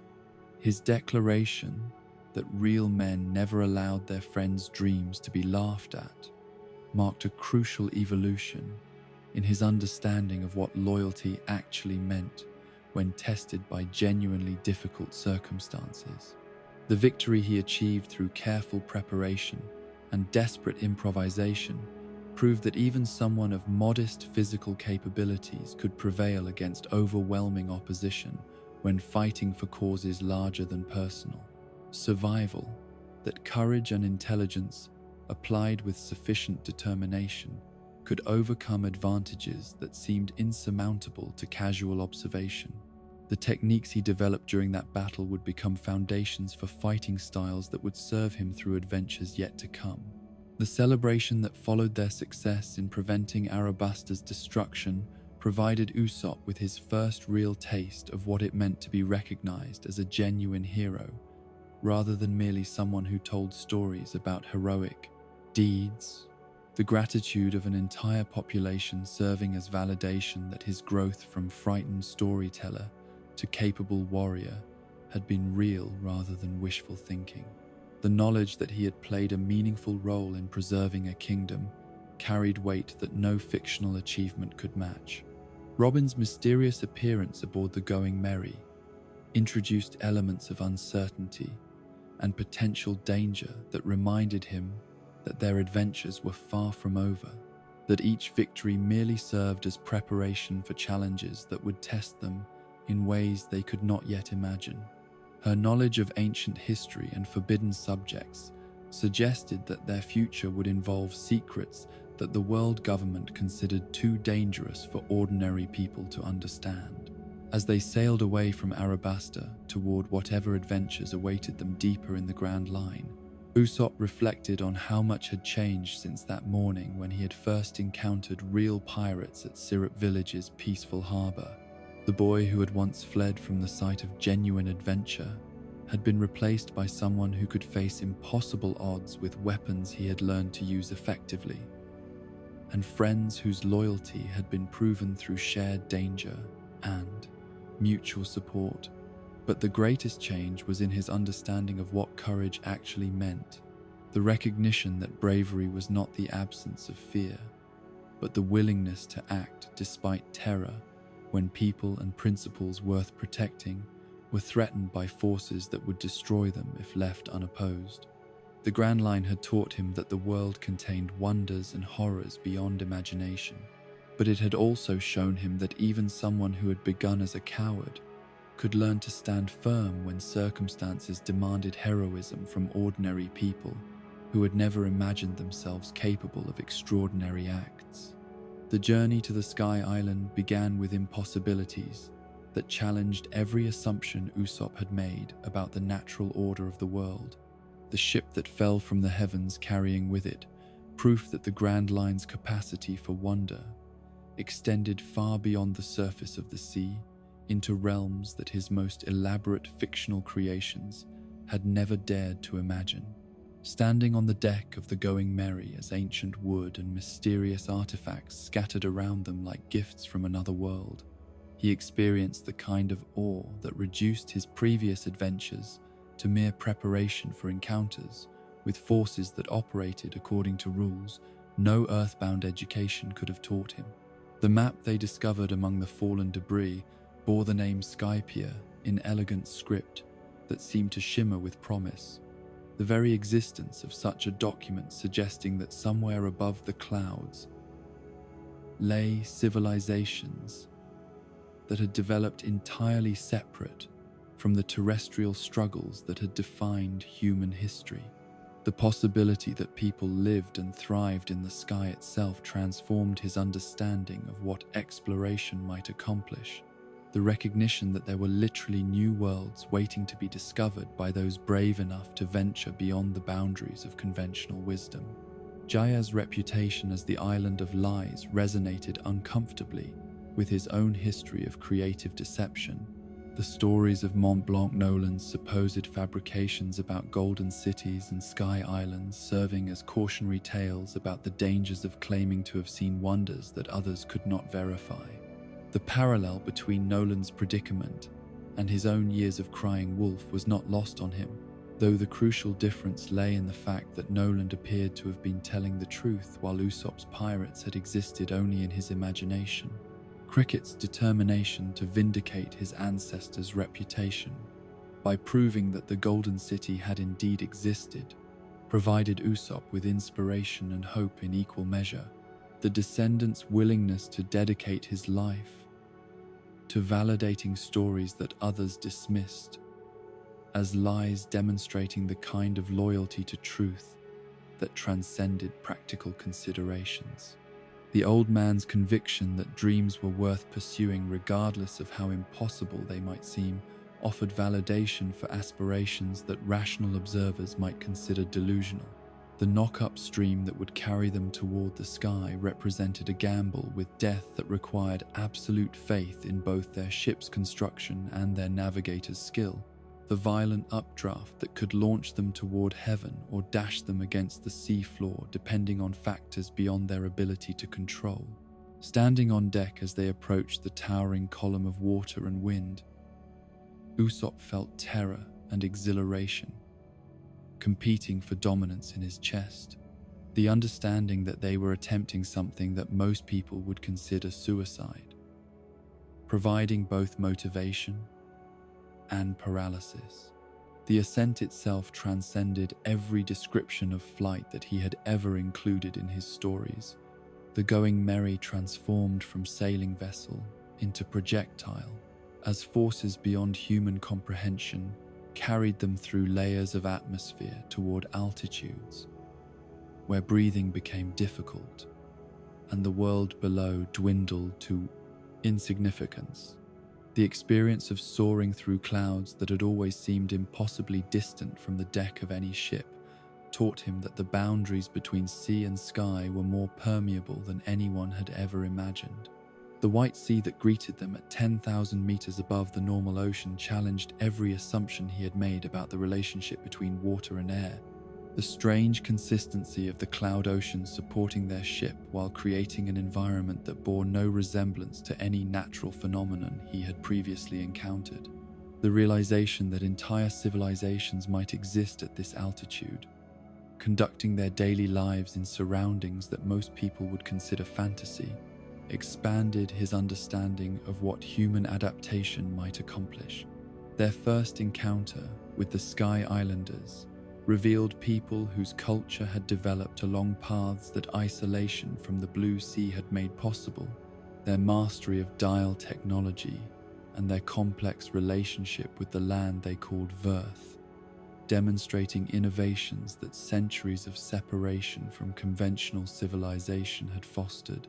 The Shandians and Skypians represented two approaches to life at altitude, their ancient conflict over sacred ground carrying implications that reached back through generations of inherited hatred. The concept of Verth as something precious enough to fight wars over illuminated cultural values that Usopp's terrestrial upbringing had never taught him to appreciate. The understanding that soil capable of supporting plant life was rare enough at this altitude to justify centuries of bloodshed between peoples who might otherwise have lived in harmony. The irony that what seemed abundant and worthless to surface dwellers was literally worth dying for in the sky provided lessons about the relativity of value that extended far beyond mere economics. Enel's tyrannical rule over Skypiea represented power exercised without wisdom or compassion. His mastery of lightning and his delusions of divinity creating a reign of terror that had crushed the spirits of people who should have been celebrating their mastery of one of nature's most hostile environments.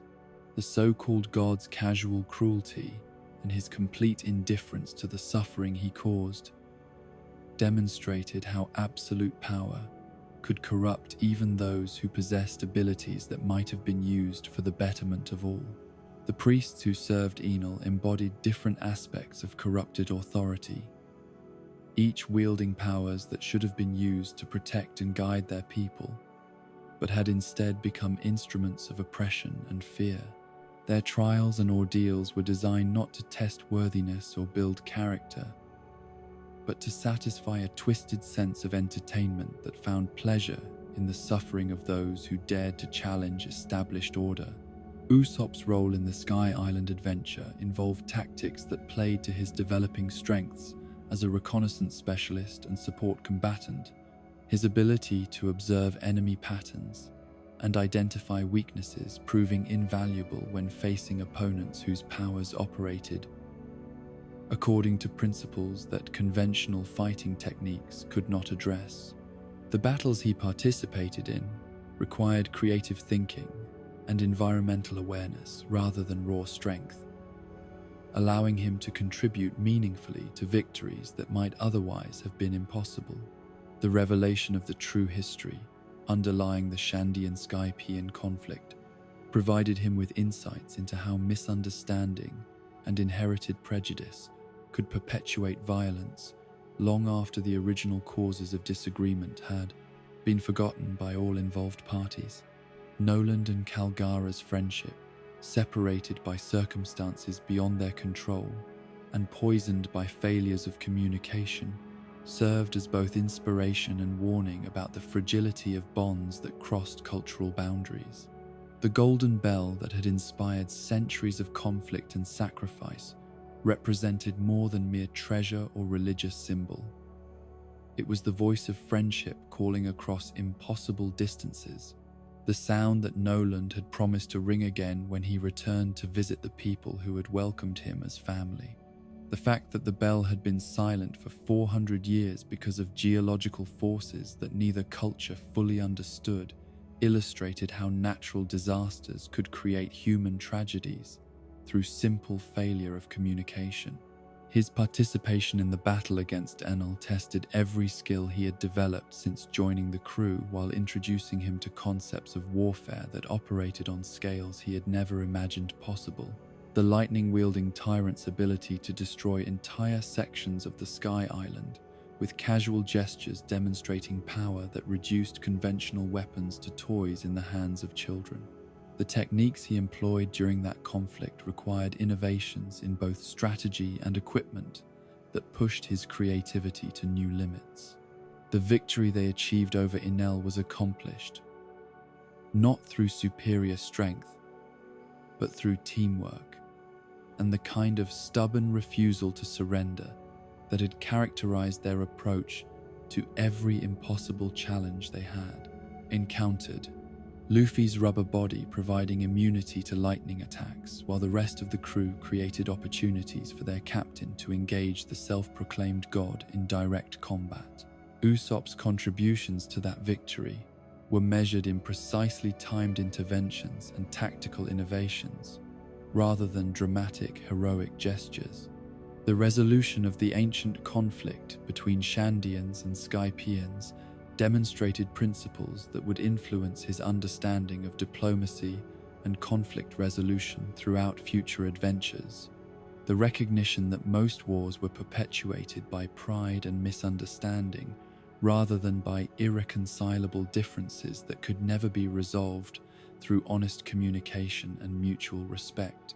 The celebration that followed their victory provided him with his first experience of being honored by entire civilizations rather than merely individual communities. The trade relationships he established with the Sky Islanders before their departure reflected his growing understanding of how different cultures valued different resources. His collection of dials and other Sky Island technologies, representing both practical preparations for future adventures and tangible proof of experiences that others might find difficult to believe. The items he acquired would serve as both tools and reminders of lessons learned in realms that most people would consider mythical. The descent from Skypiea back to the Blue Sea carried them through layers of atmosphere and memory.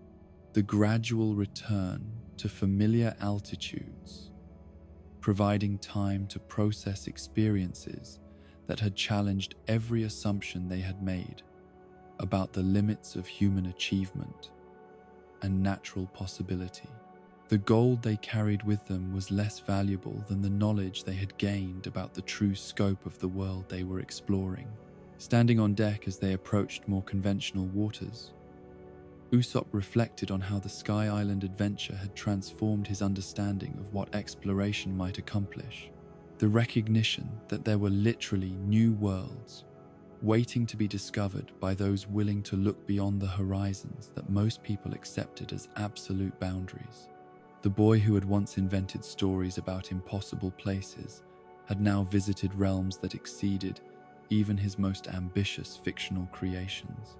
The experience of breathing thin air at impossible altitudes while walking on clouds that supported his weight like solid ground had provided him with memories that would enrich every story he told for the rest of his life, though he also understood that the most important aspects of their Sky Island adventure could not be reduced to mere entertainment for audiences who had never experienced such wonders themselves.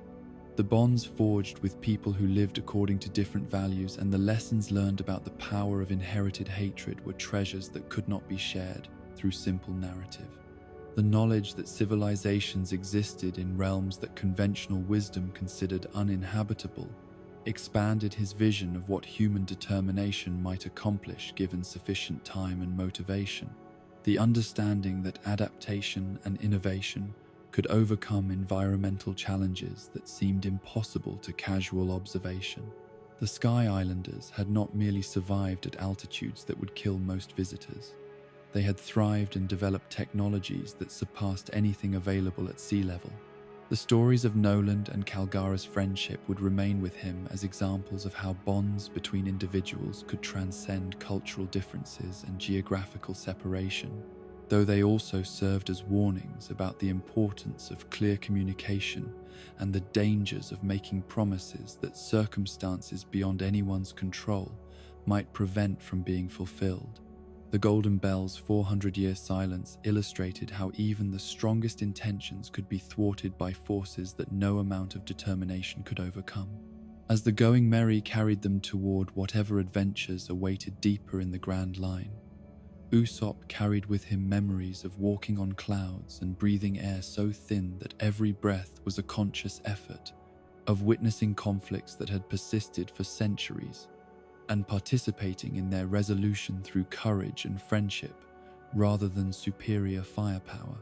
The dials he had acquired would serve practical purposes in battles yet to come, but their greater value lay in what they represented, proof that he had walked in realms where most people would fear to venture. The Sky Island adventure had taught him that the world contained wonders that exceeded even the most elaborate fictional creations. But it had also demonstrated that such wonders came with responsibilities and dangers that required more than mere curiosity to handle safely. The power to create and destroy on the scale that Enel had wielded was available to those who sought it, but wisdom lay in understanding that such power should serve purposes larger than personal ambition or the satisfaction of petty cruelties. The greatest lesson of Skypiea was that friendship could bridge any gap, whether measured in meters of altitude or centuries of inherited hatred, but only when supported by the courage to risk everything for the sake of understanding and the wisdom to recognize that some conflicts existed only because people had forgotten how to communicate across the boundaries that separated them from those they had been taught to consider enemies. Long Ring Longland emerged from the horizon like a geological impossibility stretched thin by forces that cared nothing for conventional notions of how islands should be shaped. Its bizarre elongated features, creating an environment where every familiar concept of distance and proportion had been warped beyond recognition. The circular arrangement of land masses connected by impossible bridges of stone and coral challenged Usopp's understanding of natural formation, while providing their first glimpse into the Grand Line's capacity for reshaping reality according to whims that no earthbound logic could decipher. The strange animals that populated this stretched landscape bore the same elongated characteristics as their environment, creatures that might have been normal in some distant past but had been transformed by unknown forces into living caricatures of their original forms. Watching horses whose necks stretched like rubber bands and foxes whose limbs seemed to telescope beyond any reasonable proportion, Usopp found himself wondering whether the Grand Line's influence extended to the very essence of life itself, reshaping not just geography but biology, according to principles that operated beyond conventional understanding. Their encounter with Tonjit provided him with his first glimpse of what isolation could do to the human spirit when carried to extremes that most people would consider unbearable. The old man's 10-year separation from his community, having occurred through nothing more dramatic than an unfortunate accident with stilts that had left him stranded on a tiny island, while his nomadic people continued their eternal migration around the ring. The casual way that Tonjit accepted his abandonment spoke to either remarkable philosophical resilience or the kind of emotional numbness that developed when hope had been exhausted through years of disappointed waiting. The Davy-back fight that erupted upon the Foxy pirate's arrival introduced Usopp to aspects of pirate culture that he had never encountered in his previous adventures. Traditional contests that transformed potentially lethal conflicts into sporting events governed by rules that both sides were honor-bound to respect, regardless of how much they might despise their opponents. The concept of competing for crew members rather than treasure or territory represented a different approach to piracy that valued human resources above material wealth, while creating opportunities for demonstrates of skill that went beyond mere combat prowess. His participation in the boat race alongside Robin and Nami tested his ability to work as part of a coordinated team while navigating challenges that required more than individual skill to overcome. The obstacles they encountered demanding quick thinking and mutual support in equal measure.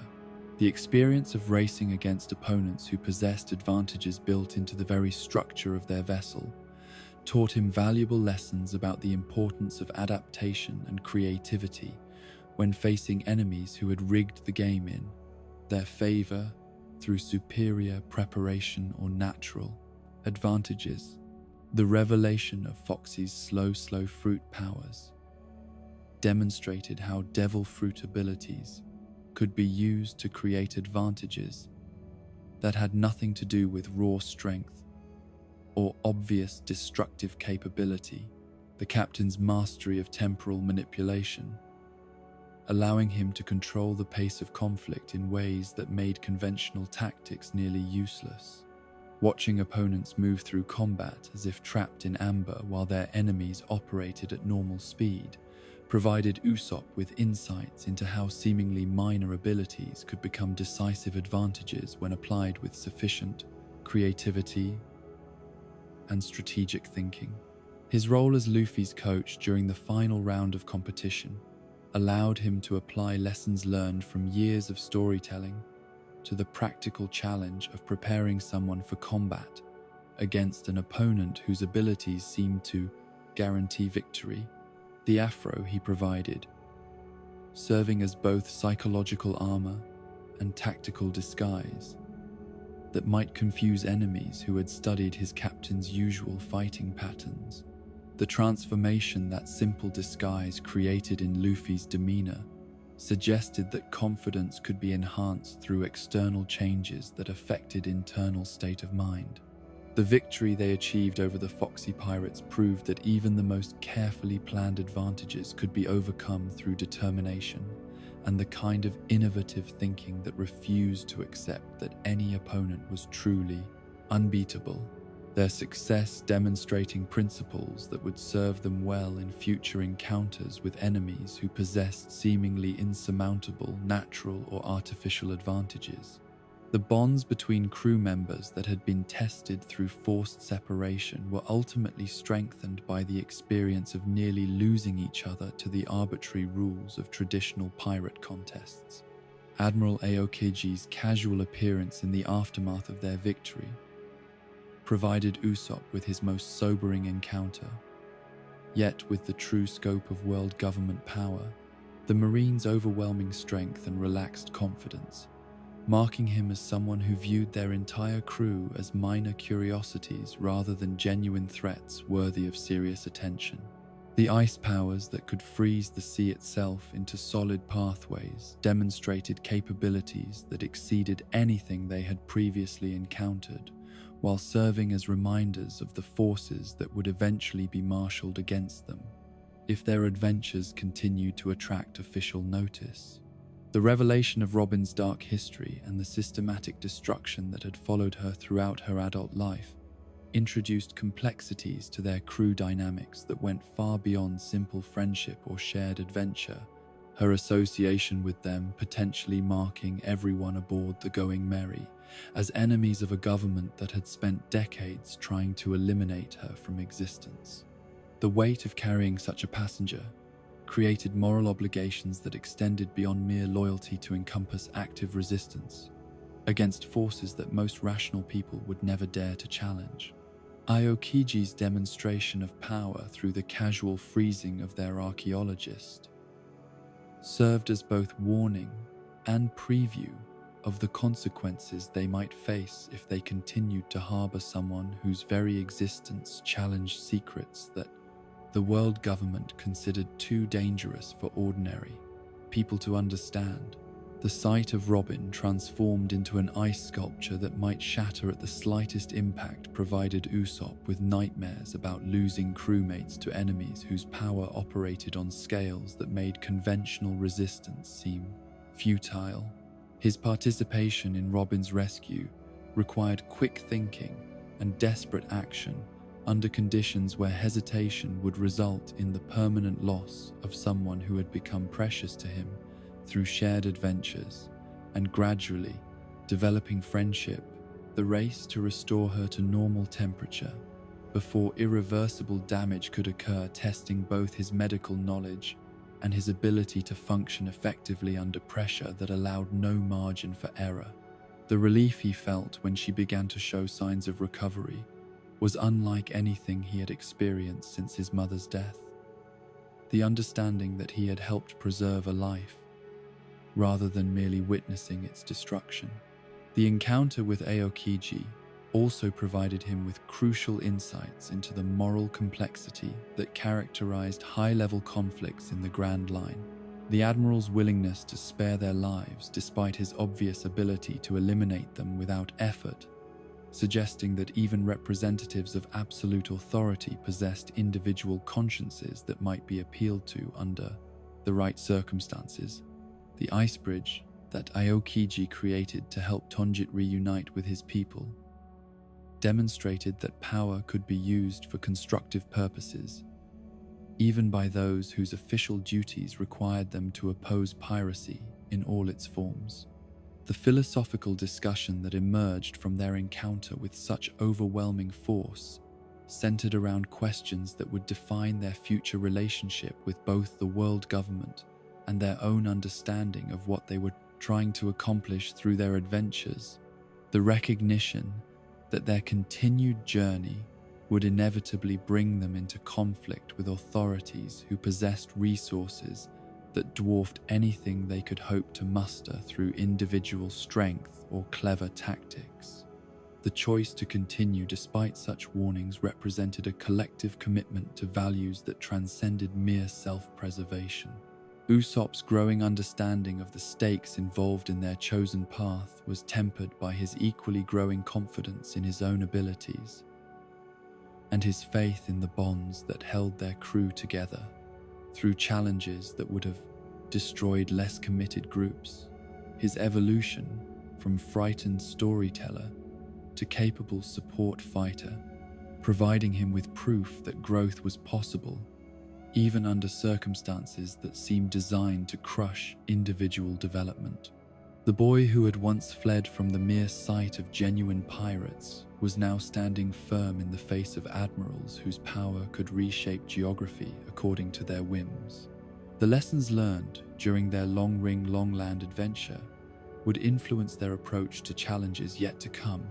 The understanding that traditional pirate competitions could serve as alternatives to deadly conflict when both sides possessed sufficient honor to respect ancient rules, while the encounter with Aokiji had demonstrated the true scope of the forces that would eventually be brought to bear against anyone who dared to challenge the established order of the world. The experience of nearly losing Robin to powers beyond their ability to counter had also strengthened Usopp's resolve to become worthy of the trust his crewmates placed in him. The recognition that their adventures would continue to escalate, in both scope and danger, requiring him to develop capabilities that could contribute meaningfully to their collective survival. The sniper who had once relied primarily on luck and environmental advantages was beginning to understand that the enemies they would face in the future would require him to master skills that went beyond mere marksmanship.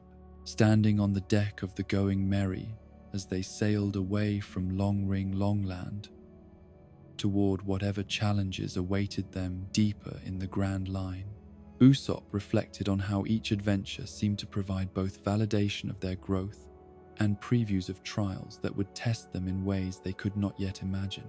The comfortable patterns of East Blue piracy were now completely behind them, replaced by conflicts that involved forces powerful enough to reshape nations and alter the course of history itself. The knowledge that admirals walked the earth with power sufficient to freeze oceans created a context for future adventures that was both inspiring and terrifying. The understanding that such obstacles could theoretically be overcome through sufficient determination and growth, balanced against the recognition that failure would result in consequences far more severe than mere defeat. Embarrassment. The Grand Line had revealed its capacity for producing both wonders and horrors that exceeded conventional imagination, and their small crew was committed to sailing deeper into waters where both possibilities existed in equal measure. The bonds that had been tested through separation and nearly destroyed through violence had ultimately emerged stronger than before, proof that genuine friendship could survive challenges that might break lesser relationships, while providing foundation for facing trials that would require every resource they could collectively muster. The crew that sailed away from Longring Longland was more unified and more capable than the one that had arrived, though they were also more aware of the magnitude of the forces arrayed against anyone who dared to dream of achieving the impossible. The horizon beckoned with promises of islands and adventures yet to be discovered, each new destination carrying the potential for growth and danger in equal measure. But Usopp faced that uncertain future with weapons he had learned to use effectively, friends whose loyalty had been proven through shared peril, and the growing understanding that courage was not the absence of fear, but the willingness to act despite terror, when principles and people worth protecting were threatened by forces that would destroy them if left unopposed. Water 7 rose from the sea like a testament to human ingenuity triumphant over natural limitations. Its impossible architecture of cascading waterways and floating foundations, creating a city that seemed to defy every assumption about how civilizations should relate to the ocean that surrounded and sustained them. The intricate network of canals that served as streets while the buildings themselves rose in terraced layers toward the sky represented engineering on a scale that dwarfed anything Usopp had encountered during his provincial upbringing, proof that the Grand Line contained not just natural wonders but human achievements that bordered on the miraculous. The diagnosis that Kaku delivered regarding the Going Merry's condition struck Usopp like a physical blow, the shipwright's professional assessment cutting through any hope that routine maintenance might restore their beloved vessel to seaworthy condition. The technical explanation of keel damage and structural failure meant little to someone whose maritime education had been acquired through adventure rather than formal training, but the implications were clear enough. The ship that had carried them faithfully through every challenge since Syrup Village was dying, and no amount of love or determination could reverse the deterioration that years of impossible journeys had inflicted upon her hull. For Usopp, the prospect of abandoning the Merry represented more than a mere change of transportation. It felt like the betrayal of a friend whose loyalty had never wavered despite the dangers and hardships they had shared together. The cheerful figurehead that had smiled through every storm and battle had become as much a member of their crew as any human companion, her presence providing continuity and comfort through adventures that might otherwise have left them feeling unmoored and disconnected from their origins. The memories that flooded through his mind as he contemplated their ship's approaching end were not just of places they had visited or enemies they had defeated, but of quiet moments when the Merry had provided sanctuary from the chaos of their adventures. Evenings spent on her deck sharing stories and dreams, mornings when her gentle rocking had eased the transition between sleep and wakefulness, storms when her solid construction had stood between them and the ocean's fury. She had been their home in the truest sense of the word, the constant that remained unchanged, while everything else in their lives transformed beyond recognition. The theft of their money by the Frankie family added insult to injury during what was already shaping up to be one of the darkest periods of their journey together. The casual brutality with which the cyborg's subordinates had overwhelmed him, serving as a humiliating reminder of how much stronger he needed to become if he hoped to protect the things and people he valued most. The beating he received was thorough and professional, designed not just to incapacitate, but to send a message about the consequences of underestimating Water 7's criminal element. Lying in the street with blood running from wounds that would leave scars both physical and psychological, Usopp experienced the kind of helpless rage that had driven him to create elaborate fictions during the lonely years after his father's abandonment. The fury of someone who possessed the will to fight but lacked the strength to make that will meaningful when confronted with overwhelming opposition. The money they had lost represented more than mere currency. It was their means of providing the Merry with whatever care might still be possible, and its theft felt like another blow against their ship's already fading chances for survival. The confrontation with Luffy over the Merry's fate brought to the surface tensions that had been building within Usopp's heart since the moment he realized how much stronger his crewmates had become, while his own growth seemed modest by comparison. The fear that he would eventually be discarded like their ship, when his usefulness no longer justified the burden of carrying someone who contributed less than he consumed. The argument that erupted between them was fueled by desperation and terror rather than genuine anger, his accusations and demands masking the deeper anxiety that he had never truly belonged among people whose capabilities so obviously exceeded his own. The challenge to a duel that emerged from their heated exchange represented perhaps the most painful decision Usopp had ever made. The recognition that some principles were worth defending, even when doing so meant risking relationships that had become more precious to him than his own life. His demand that Luffy fight him for custody of the Going Merry was not born of mere stubbornness, but of the fundamental conviction that loyalty should flow both ways, that crews who had been served faithfully deserved better than abandonment when their service was no longer convenient. The preparation for their duel took place in an atmosphere of grief and disbelief. None of his crewmates able to comprehend how circumstances had deteriorated so rapidly from the hopeful arrival at Water 7 to this moment when two people who clearly cared about each other were preparing to inflict serious injury in defense of incompatible positions. The weapons he selected and the tactics he planned represented everything he had learned about combat since joining the crew, though he understood that such preparations were ultimately futile when facing an opponent whose strength had grown far beyond anything mere technique could overcome.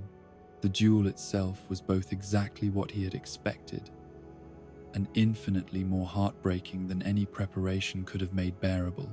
Luffy's obvious reluctance to cause him harm balanced against the captain's equally obvious determination to prevent sentiment from overriding judgment when lives were at stake. Each exchange of attacks carried emotional weight that went far beyond their physical impact, the knowledge that they were fighting not as enemies but as friends who had reached an impasse that neither could surrender without betraying values that defined their individual identities. His defeat was inevitable from the moment their conflict began, but the courage he demonstrated in continuing to fight despite injuries that should have ended the battle provided some small measure of vindication for the position he had taken, proof that his loyalty to the Merry was genuine, rather than mere posturing designed to mask deeper insecurities about his place within their crew. The final blow that sent him crashing to the ground was delivered with tears in his captain's eyes, evidence that victory carried its own form of suffering when achieved at such terrible cost. The abandonment that followed his defeat was perhaps the most devastating experience of Usopp's entire life. The sight of his crewmates sailing away without him confirming his worst fears about what happened to those who were no longer useful to people with important destinies to fulfill. Standing alone on the dock with the Going Merry as his only companion, he finally understood what his father must have felt when choosing between family and dreams that demanded sacrifice, though understanding provided no comfort when weighed against the reality of isolation. His attempts to repair the Merry during the hours that followed were driven more by desperate hope than realistic assessment of what individual effort might accomplish.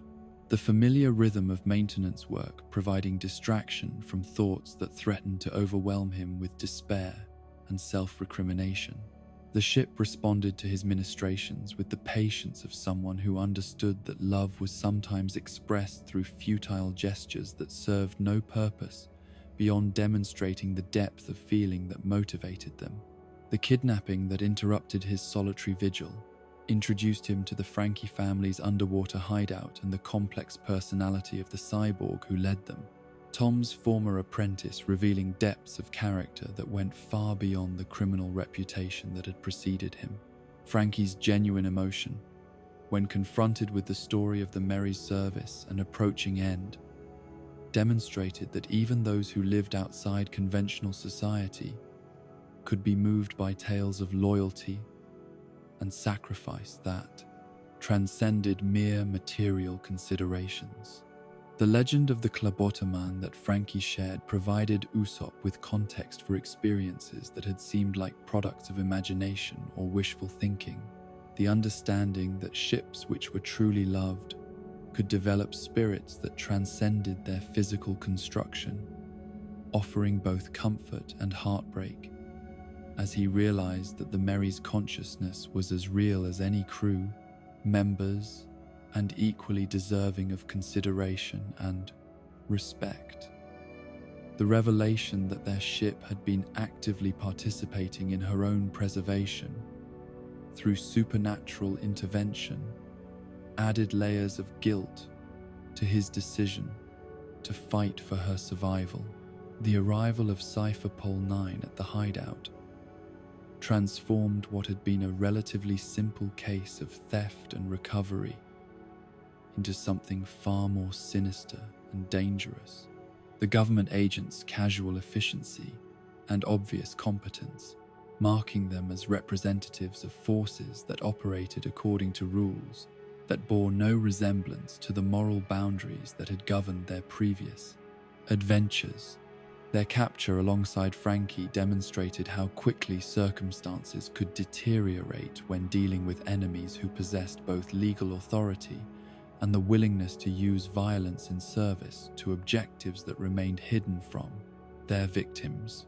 The journey aboard the sea train toward Eni's lobby provided Usopp with time to contemplate the magnitude of the crisis they were facing while struggling to devise plans that might serve some useful purpose when confronted with enemies whose capabilities remained largely unknown.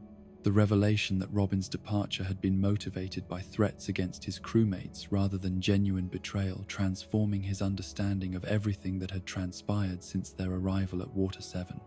The knowledge that she had sacrificed herself to protect them created obligations that went far beyond mere friendship to encompass debts of honor that could only be repaid through decisive action.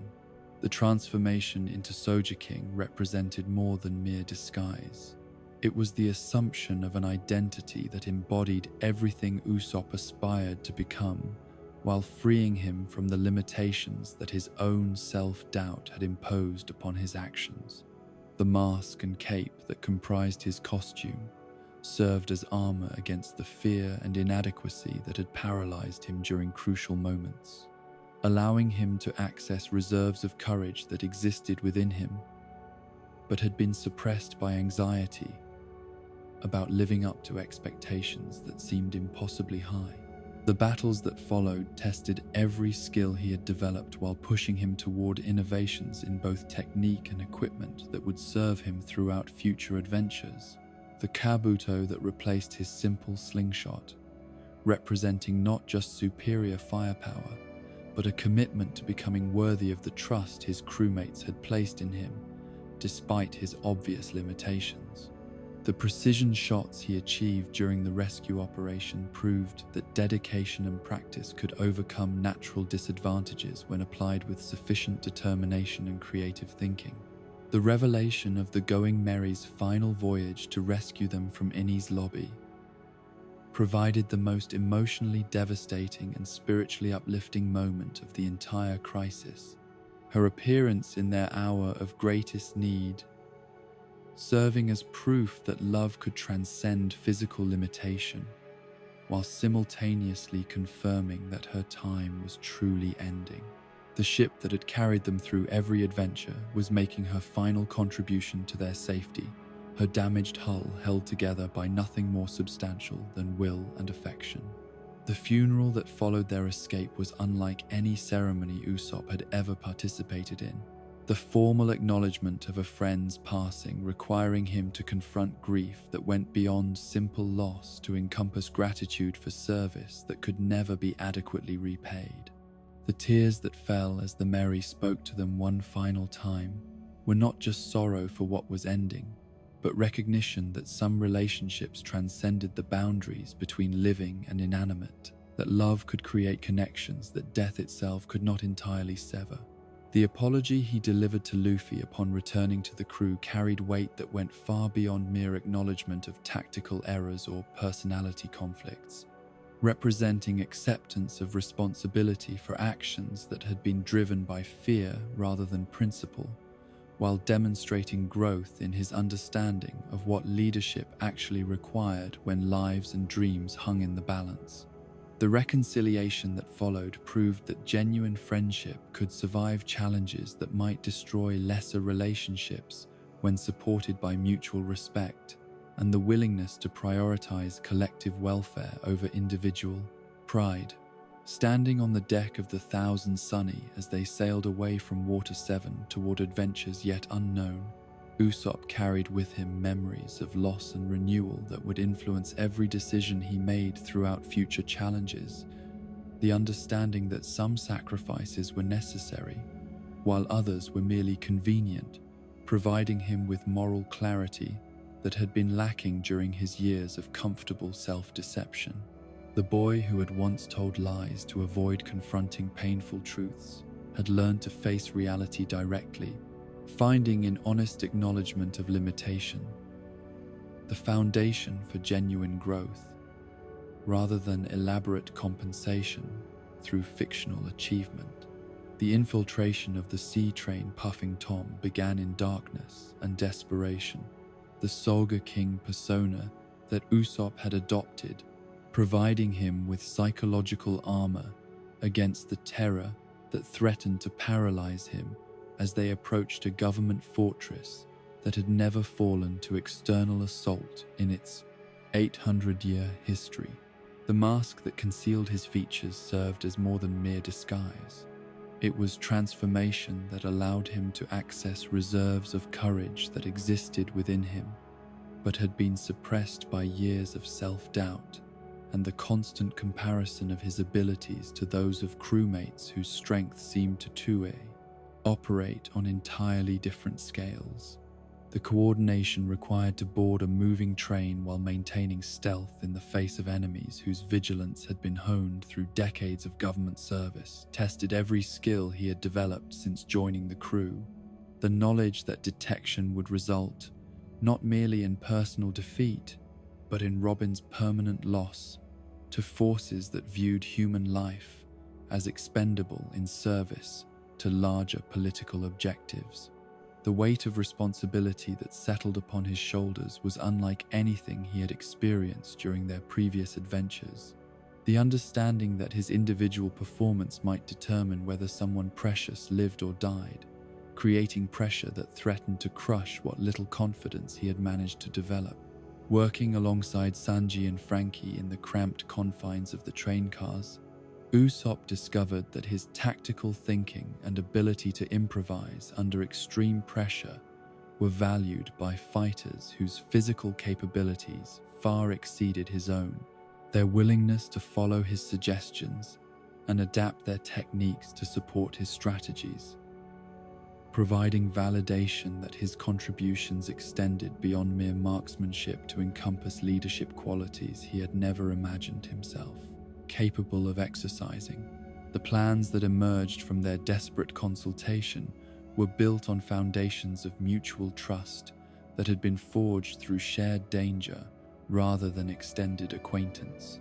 The revelation of Robin's true motivations for surrendering herself to Cypher Pole 9 transformed what might have been a simple rescue mission into something approaching a crusade, the understanding that she had sacrificed her freedom and potentially her life to protect them from government forces that would have eliminated their entire crew rather than risk her knowledge becoming public, creating obligations that transcended mere friendship to encompass debts of honor that could only be repaid through decisive action regardless of personal cost. His confrontation with the government agents who had orchestrated Robin's capture provided him with his first direct experience of the casual cruelty that characterized those who wielded power in service to abstract principles rather than human welfare. Their complete indifference to individual suffering and their willingness to destroy anyone who inconvenienced their operations, demonstrating the kind of systematic evil that could only exist within institutions large enough to insulate decision makers from the consequences of their choices. The moment when King declared war on the world government by burning their flag represented perhaps the most significant evolution in Usopp's understanding of what courage actually meant. The recognition that some principles were worth defending, even when doing so guaranteed retaliation from forces powerful enough to hunt him across all the oceans of the world. The flames that consumed the symbol of absolute authority carried with them his final abandonment of the comfortable anonymity that had once seemed essential to his survival, his public commitment to values that would mark him as an enemy of the established order, regardless of whatever consequences such enmity might bring. The battle that erupted across Eni's lobby tested every assumption he had made about his own capabilities, while forcing him to discover reserves of determination that could only emerge when fighting for causes larger than personal survival. The knowledge that Robin's life hung in the balance, providing motivation that transcended his natural inclination towards self-preservation.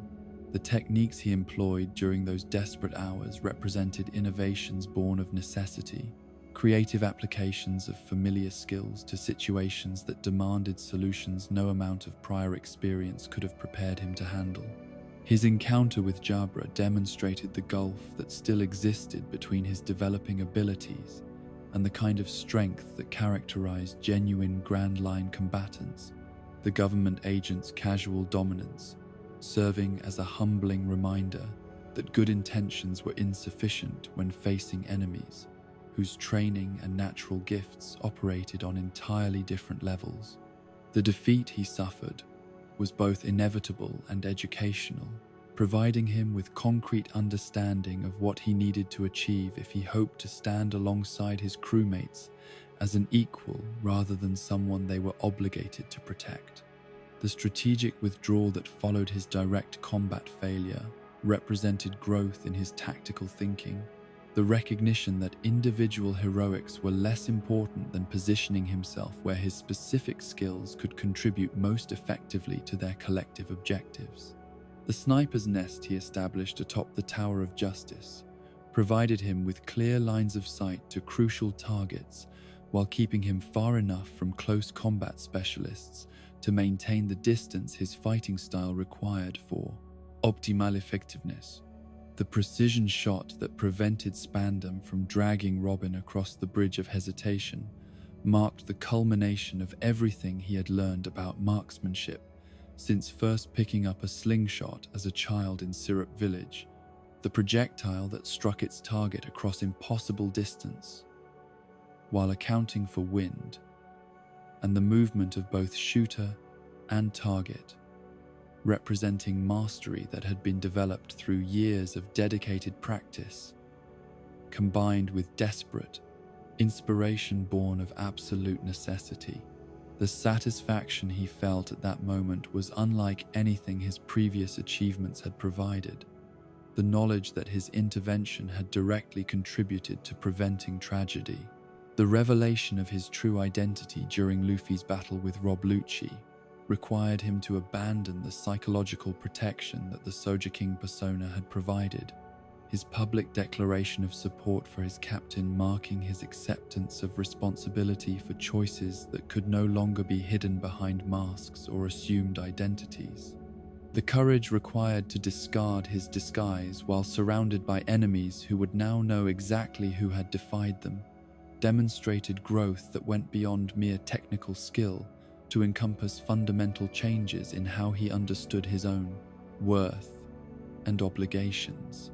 The Going Merry's miraculous final voyage to rescue them from their impossible situation provided the most emotionally complex moment of the entire crisis, her appearance serving as vindication of his decision to fight for her preservation while simultaneously confirming that her time was truly ending.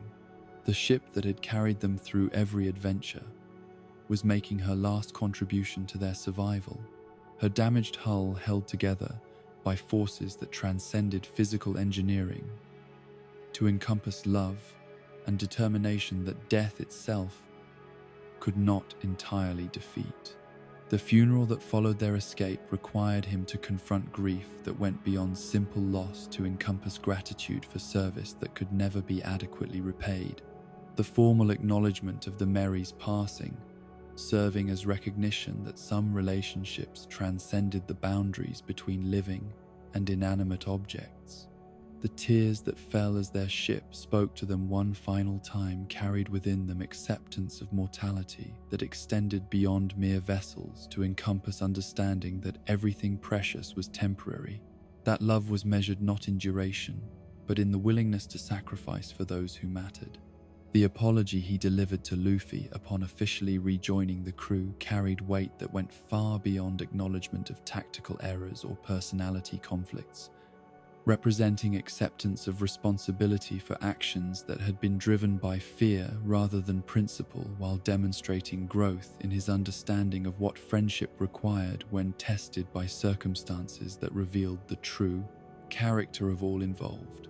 The reconciliation that followed proved that genuine bonds could survive challenges that might destroy lesser relationships when supported by mutual respect and the courage to admit mistakes. The construction of the Thousand Sunny provided them with a vessel that honored the memory of what they had lost while embracing the possibilities that lay ahead. Frankie's craftsmanship creating a ship that combined practical functionality with innovations that would serve them well in adventures yet to come. The transition from the Merry to the Sunny represented more than mere change of transportation. It marked their evolution from promising rookies to a crew that had proven itself capable of challenging the world government itself and emerging victorious despite overwhelming odds. The bounty increases that followed their victory at Enies Lobby served as official recognition of their growth from minor nuisances to genuine threats, worthy of serious attention from authorities who had previously dismissed them as children playing at piracy. The prices placed on their heads reflecting not just their individual accomplishments, but their collective potential to disrupt systems that had operated unchallenged for centuries. The 30 million berry reward offered for Sojeking's capture represented validation of his contributions to their success, while simultaneously marking him as a target for bounty hunters who would pursue him across all the oceans of the world. The knowledge that he had played a crucial role in declaring war on the world government created responsibilities that extended far beyond his personal survival, to encompass protection of ideals that millions of people had died defending. The understanding that his actions at Enies Lobby had aligned him with forces of rebellion that existed throughout the world wherever tyranny attempted to disguise itself as legitimate authority. The mask he had worn during those desperate hours had become a symbol that would inspire others to stand against oppression, even when victory seemed impossible. Standing on the deck of the Thousand Sunny, as they sailed away from Water 7 toward adventures yet unknown, Usopp reflected on how much had changed since that morning when Kaku had delivered his devastating diagnosis of the Going Merry's condition. The boy who had once fled from confrontation had learned to face impossible odds with weapons he had mastered through dedication and techniques he had developed through necessity, while the storyteller who had built his identity around comfortable fictions had discovered that reality could be more rewarding than any tale he had ever invented. The Soga King persona that had emerged during their darkest hour would remain available to him whenever circumstances required courage that his normal identity might struggle to provide, the mask serving as reminder that heroism was not an accident of birth, but a choice that anyone could make when presented with situations that demanded more than self-preservation. The legend that had been born at Eni's lobby would grow in the telling, inspiring others to discover their own capacity for extraordinary acts when ordinary responses proved insufficient to protect what mattered most. The bonds that had been tested through separation and nearly destroyed through violence had ultimately emerged stronger than before, proof that genuine friendship could survive challenges that would break lesser relationships while providing foundation for facing trials that would require every resource they could collectively muster. The crew that sailed away from Water 7 was more unified and more capable than the one that had arrived, though they were also more aware of the forces arrayed against anyone who dared to dream of achieving the impossible. The horizon beckoned with promises of islands and adventures yet to be discovered, each new destination carrying potential for growth and danger in equal measure. But Usopp faced that uncertain future with weapons he had learned to use effectively. Friends whose loyalty had been proven through shared peril, and the growing understanding that courage was not the absence of fear, but the willingness to act despite terror when principles and people worth protecting were threatened by forces that would destroy them if left unopposed. Thriller Bark emerged from the perpetual twilight of the Florian Triangle, like a monument to humanity's capacity for transforming the natural world into something that served purposes both magnificent and terrible. The massive ship-island hybrid, representing engineering ambition carried to extremes that bordered on madness. The Gothic architecture that crowned its floating hull created silhouettes against the perpetual fog that seemed designed to invoke terror rather than admiration, every spire and gargoyle serving as warning to those who might otherwise mistake this fortress for mere curiosity rather than genuine threat to anyone unfortunate enough to wander into its sphere of influence. Usopp's first glimpse of the structure that would host their most supernatural adventure filled him with dread that went beyond rational assessment of physical danger to encompass primitive fears that civilization had never quite managed to suppress. The understanding that some places existed where the normal rules governing life and death operated according to principles that human minds were not equipped to comprehend fully. The mist that surrounded Thriller Bark seemed to muffle more than just sound and sight, creating an atmosphere where reality itself felt negotiable, and where the comfortable boundaries between possible and impossible might prove to be mere suggestions rather than absolute laws. Brook's arrival aboard their ship introduced them to mysteries that challenged every assumption they had made about the nature of death and consciousness. The living skeleton's cheerful demeanor and obvious musical talents providing surreal contrast to the fundamental impossibility of his continued existence decades after his body should have decayed beyond recognition. His devil fruit power offered scientific explanation for his survival, but the loneliness that had sustained him through 50 years of isolation on a ghost ship spoke to depths of human endurance that transcended any mere supernatural ability. The revelation that Brook had sailed with the Rumbar pirates and maintained his promise to Laboon through half a century of waiting provided Usopp with his first concrete evidence that the Grand Line contained stories of loyalty and perseverance that dwarfed even his most elaborate fictional creations. The skeleton's commitment to eventually reuniting with their whale friend, demonstrating the kind of dedication that transformed ordinary individuals into legends, worthy of remembrance long after their physical forms had been claimed by time and circumstance. The supernatural inhabitants of Thriller Bark challenged his understanding of what constituted genuine threats versus mere theatrical intimidation. The zombies and ghosts that populated Gecko Moria's domain, possessing abilities that could not be countered through conventional weapons or standard tactics. His initial terror at encountering creatures that should not have been able to exist was gradually replaced by tactical analysis of their strengths and weaknesses. The recognition that even supernatural enemies operated according to rules that could be understood and exploited by those clever enough to identify their limitations. The separation from his crewmates that occurred shortly after their arrival on the island forced him to confront fears that went beyond mere physical danger to encompass the psychological horror of being isolated in an environment where his senses might deceive him and where help might be impossible to summon even if he managed to locate it. The companions who accompanied him during his initial exploration, Nami and Chopper, were themselves struggling with terror that made mutual support both essential and challenging, their shared fear creating bonds of necessity that transcended their normal crew dynamics. His encounter with the three-headed dog Cerberus provided him with his first direct combat experience against creatures whose existence defied natural law. The beast's multiple personalities and supernatural resilience, requiring tactics that drew upon his growing understanding of how to analyze unfamiliar opponents quickly enough to develop effective countermeasures before their advantages could prove decisive. The victory he achieved through environmental awareness and precise application of fire-based attacks proved that even supernatural creatures possessed vulnerabilities that could be exploited by those who maintained their composure under extreme pressure.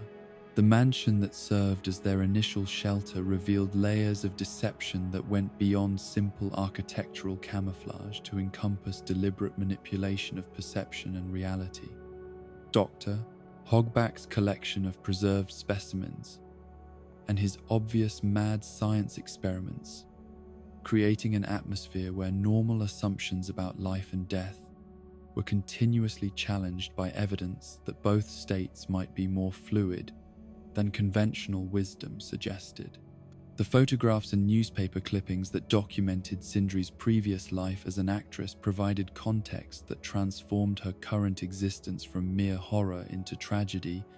The understanding that she had been robbed not just of life, but of the dignity and agency that had defined her individual identity. The discovery of Hogback's laboratory and his ongoing experiments in resurrection provided Usopp with his first direct exposure to the kind of scientific blasphemy that the Grand Line made possible when brilliant minds abandoned ethical constraints in pursuit of knowledge or power that transcended normal human limitations. The processes by which corpses were animated and personalities were implanted or suppressed represented violations of natural order that created moral obligations, extending beyond mere opposition to encompass active intervention in service to principles that defined the difference between civilization and barbarism. His battle against the zombie General Ryama tested every assumption he had made about the relationship between skill and the physical form that contained it, the legendary swordsman's techniques and experience, proving that death had not diminished abilities that had been honed through decades of training and combat against opponents whose own skills had pushed him toward perfection.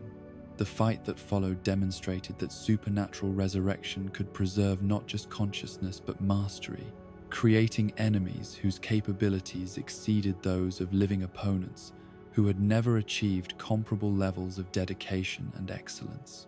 The tactical retreat that became necessary when facing opposition that exceeded his individual ability to handle represented growth in his strategic thinking. The recognition that heroic gestures were less important than positioning himself where his specific skills could contribute most effectively to their collective objectives.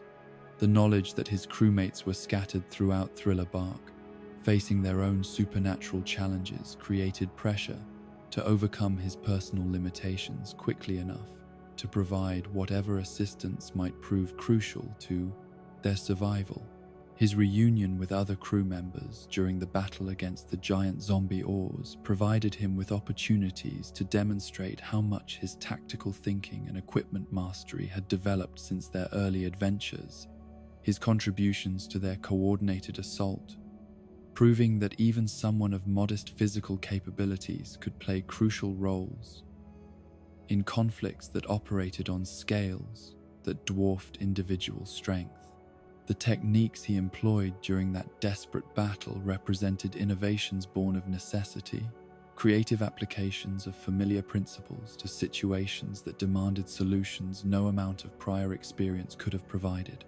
The encounter with Bartholomew Kuma, in the aftermath of their victory, introduced him to power that operated according to principles he could not begin to comprehend. The warlord's ability to manipulate pain and fatigue as tangible substances that could be extracted from one person and transferred to another, challenging every assumption he had made about the relationship between consciousness and physical sensation. The demonstration of what Zoro had endured to protect Luffy provided him with humbling evidence of the sacrifices his crewmates were willing to make for each other's sake. The revelation of Zoro's suffering, discovered only through careful observation of injuries that the swordsman had attempted to conceal, forced Usopp to confront the reality that their adventures carried costs that extended far beyond the obvious dangers they faced in direct combat. The knowledge that someone he admired had accepted potentially fatal damage to preserve their captain's life created both inspiration and obligation. The understanding that such loyalty deserved to be honored through his own willingness to accept greater risks and responsibilities. Perona's powers of negative projection provided him with perhaps the most psychologically challenging opponent he had yet faced. Her ability to drain confidence and motivation from her enemies through direct manipulation of their emotional state, representing a form of attack that conventional defenses could not counter. The irony that his natural pessimism and tendency towards self-deprecation made him uniquely resistant to abilities that devastated more confident individuals was not lost on him, though it also provided uncomfortable insights into how others perceived his character. The victory he achieved over Perona was accomplished not through superior strength or sophisticated tactics, but through the simple application of understanding, developed through years of managing his own negative thoughts and self-doubt, his familiarity with despair and inadequacy, providing him with immunity to weapons that could paralyze more naturally optimistic opponents. The recognition that his weaknesses could sometimes become strengths under the right circumstances offered validation for aspects of his personality that had previously seemed like pure liability. Brook's integration into their crew represented more than simple recruitment of another powerful fighter. It marked their acceptance of responsibilities that extended across decades and encompassed promises made by people they had never met to creatures they were only beginning to understand. The skeleton musician's stories of his former crew and their tragic fate provided context for their own adventures, while serving as reminders that even the strongest bonds could be severed by forces beyond anyone's ability to control or predict. The tone dial that contained the final performance of the Rumbar Pirates offered tangible connection to history and sacrifice that transformed abstract concepts of loyalty into something immediate and emotionally compelling. The voices of dead men, singing songs of friendship and hope, providing inspiration that transcended the circumstances of their demise. The knowledge that Laboon would eventually hear those voices again created obligations that would influence their future destinations and priorities in ways that extended far beyond mere adventure or treasure hunting.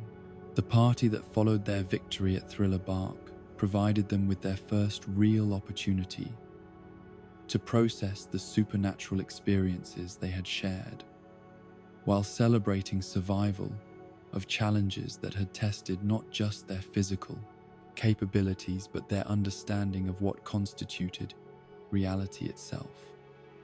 The bonds that had been strained by separation and supernatural manipulation were ultimately strengthened through shared trauma and mutual support, proof that genuine friendship could survive even the kind of otherworldly trials that might drive lesser relationships toward madness or dissolution.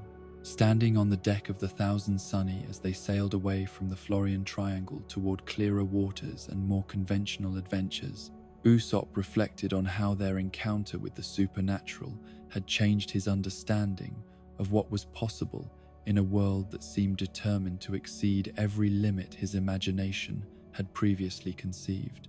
The boy who had once invented stories about impossible creatures had now fought alongside a living skeleton and defeated enemies whose very existence challenged fundamental assumptions about life, death, and the boundaries that separated one state from the other. The weapons and techniques he had developed during their supernatural adventure would serve him well in conflicts yet to come, though their greater value lay in the confidence they represented rather than their practical applications. The knowledge that he could maintain his composure and fight effectively even when confronting forces that operated beyond rational comprehension provided him with psychological armor that would prove invaluable when facing future challenges that pushed him toward the limits of his endurance and understanding. The crew that departed Thriller Bark was more experienced and more unified than the one that had arrived, though they were also more aware of the vast scope of mysteries that the Grand Line contained, and the likelihood that their future adventures would continue to challenge every assumption they made about the nature of reality itself. The supernatural was no longer theoretical for them. It was simply another category of challenge that required adaptation and innovation to overcome rather than surrender or retreat. The Boeing archipelago revealed itself to Usopp through layers of deception that transformed what appeared to be 4 separate islands into a single carnivorous organism of impossible scale.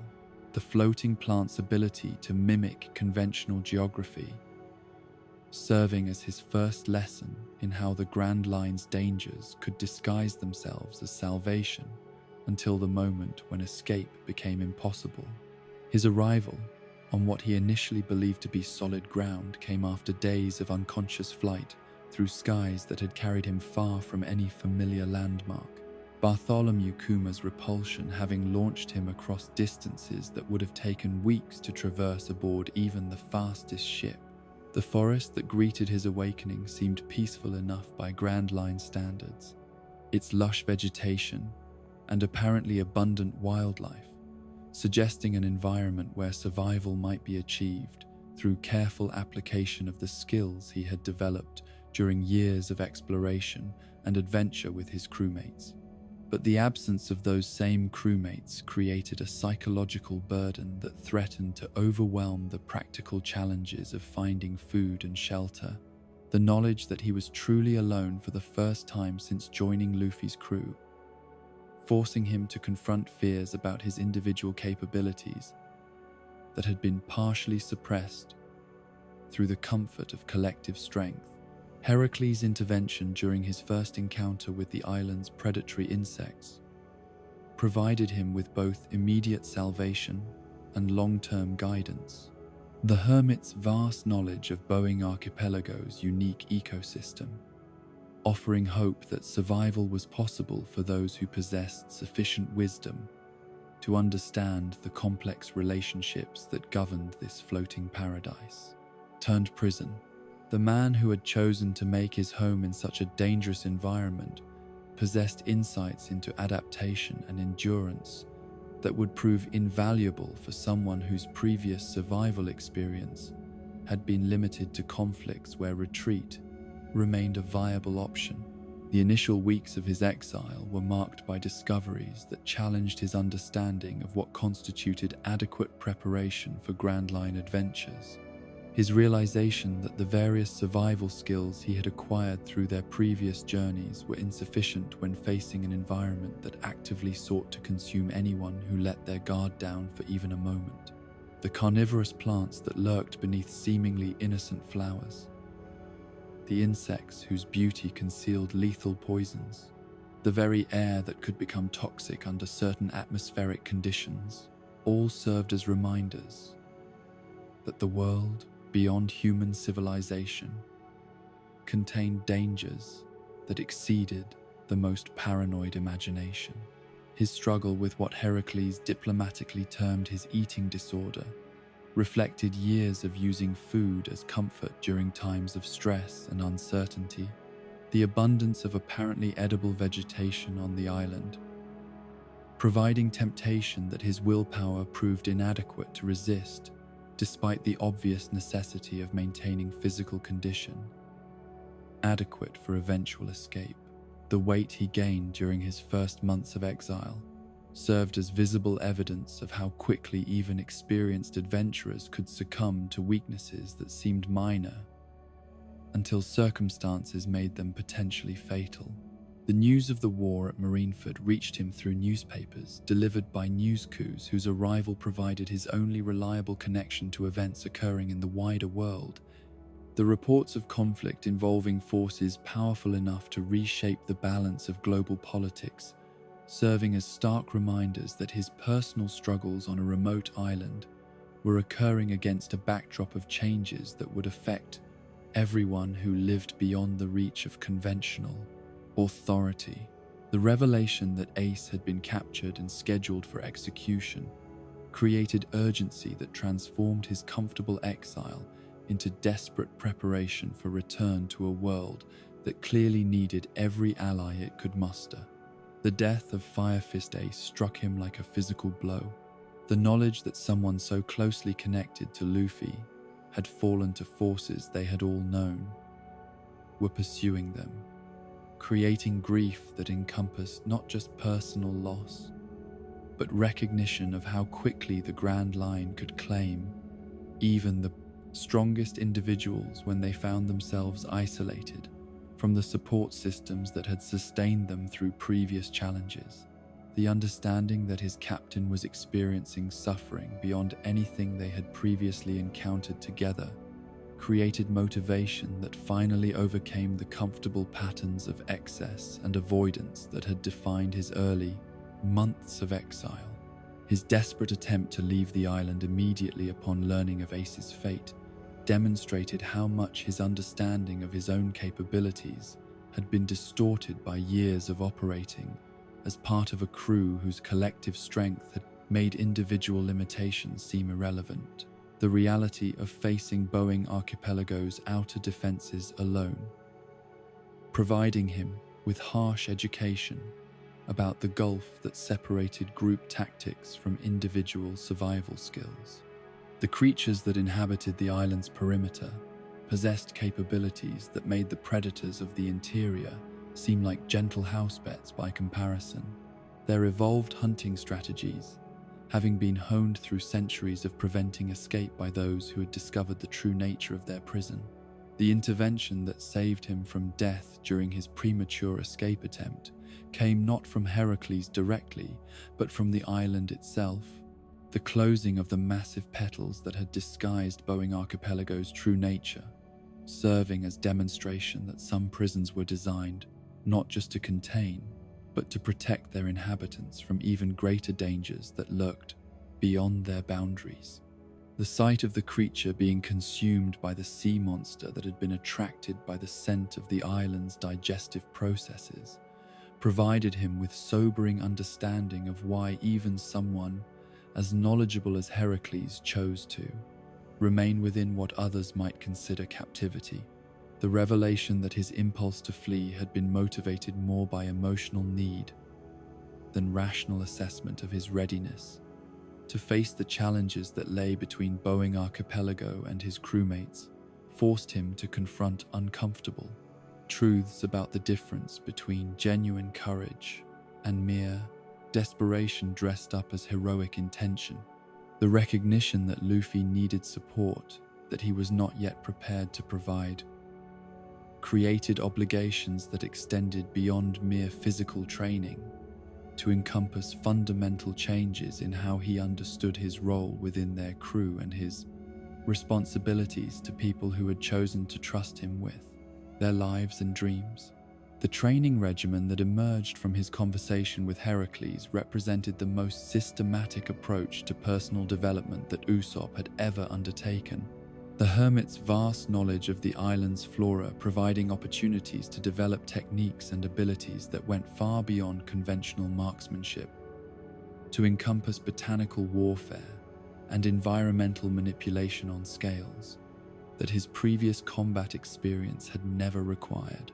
The pop greens that became his signature weapons during this period were not just tools, but symbols of growth that had been achieved through dedication and suffering rather than mere luck or circumstance.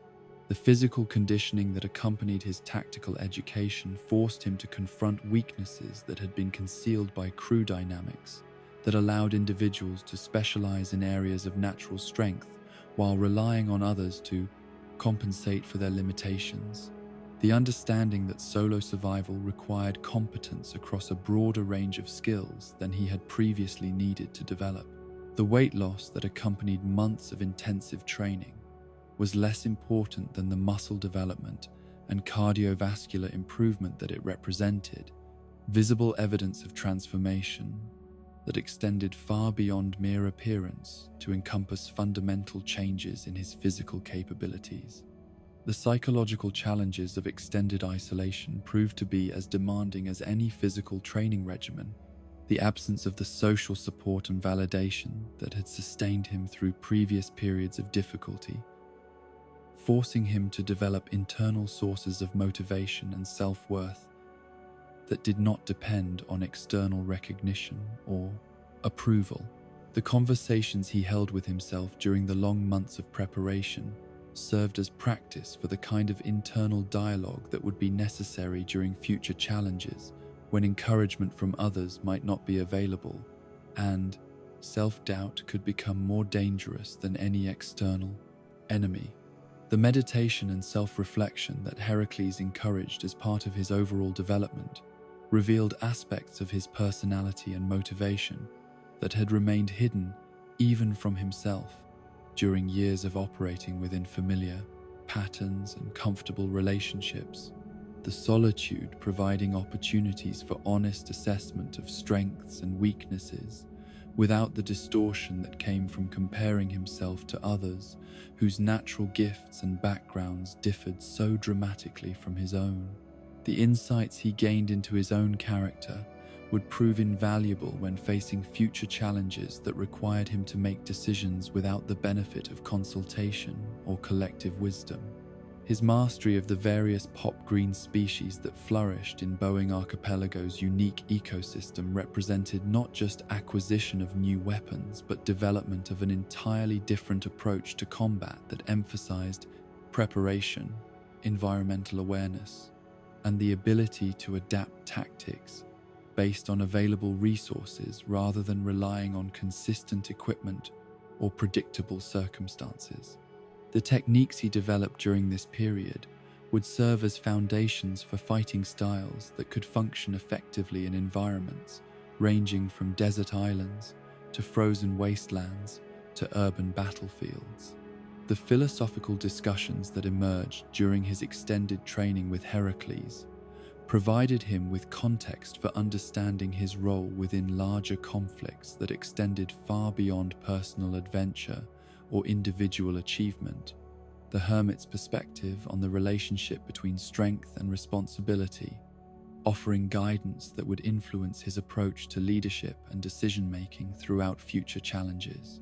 The recognition that power brought obligations that could not be avoided through retreat or delegation created moral frameworks that would guide his choices when facing situations where individual actions could affect the fate of entire populations. The anniversary of his arrival on Boeing Archipelago provided opportunity for reflection on how much had changed during his enforced exile. The boy who had crashed onto the island as deadweight, being rescued by others, having been replaced by someone who possessed skills and knowledge that might actually prove useful when the time came to rejoin his crewmates and face whatever challenges awaited them in their continued pursuit of impossible dreams. The confidence he felt was earned rather than assumed, built on foundations of concrete achievement rather than wishful thinking or compensatory fiction.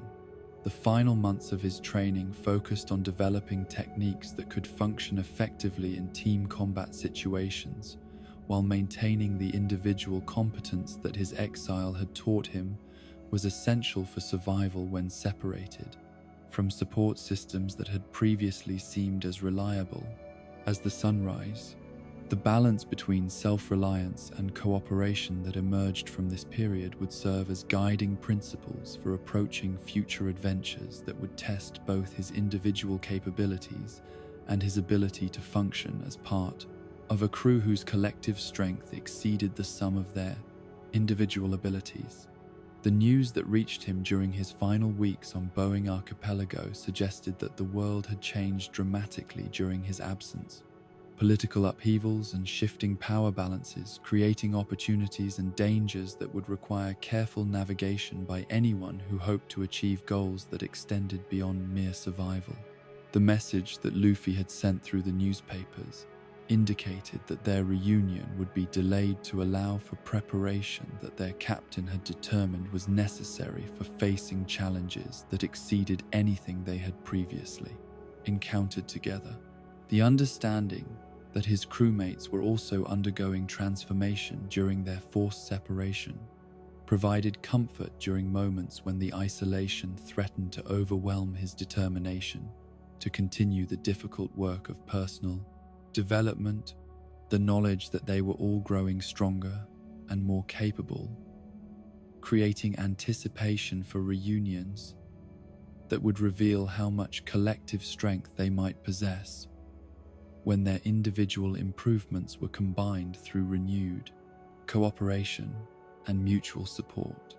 The escape from Boeing Archipelago that finally became possible after 2 years of preparation represented more than mere geographical transition. It marked his evolution from someone who had been consistently rescued by others into someone who possessed the skills and knowledge necessary to rescue himself when circumstances demanded it.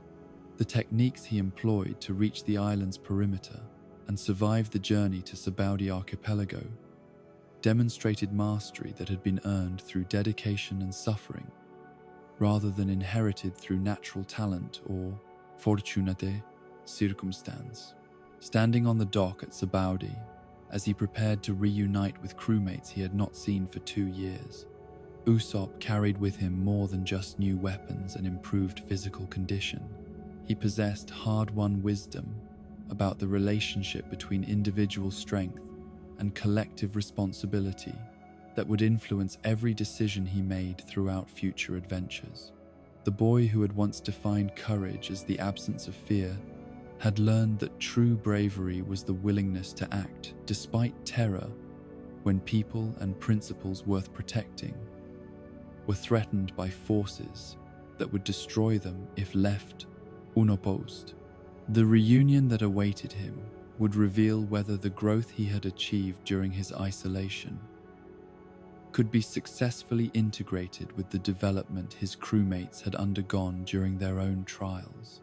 The understanding that their next adventures would test not just their individual capabilities, but their ability to function as a unified force, capable of challenging enemies whose power had grown to match their own increased strength and ambition.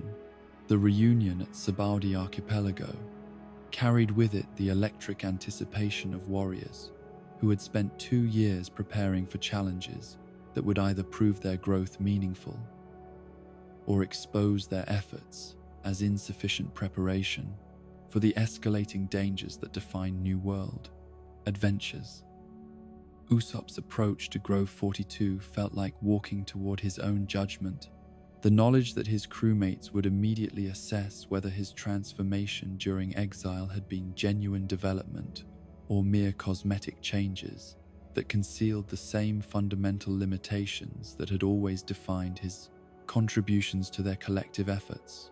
The fake Straw Hat pirates who had gathered to capitalize on their reputation provided him with an unexpected opportunity to demonstrate his growth before reuniting with his actual crewmates. Their crude attempts at mimicry, serving as reminders of how far he had traveled from the frightened storyteller who had once sought validation through elaborate fictional achievements rather than authentic accomplishment. The ease with which he subdued their entire operation using techniques developed during his time on Boeing Archipelago marked a clear transition point between the person he had been and the warrior he was becoming.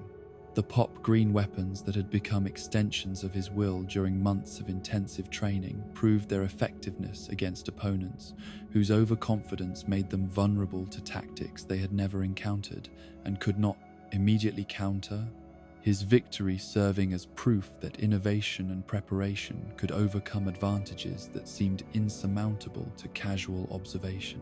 The precision and power he demonstrated during that brief conflict represented capabilities that went far beyond improved marksmanship to encompass mastery of environmental manipulation and tactical thinking that operated on entirely different levels than his previous combat experience had required.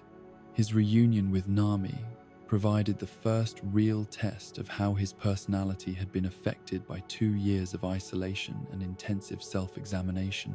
The navigator's obvious delight at seeing him again balanced against her careful assessment of changes that went beyond mere physical appearance to encompass fundamental alterations in how he carried himself and responded to stress. The confidence he displayed was earned rather than performed, built on foundations of concrete achievement that could not be shaken by the kind of external criticism that had once reduced him to defensive posturing or elaborate compensatory fiction. The encounter with the remaining fake crew members demonstrated how much his understanding of conflict resolution had evolved during his time away.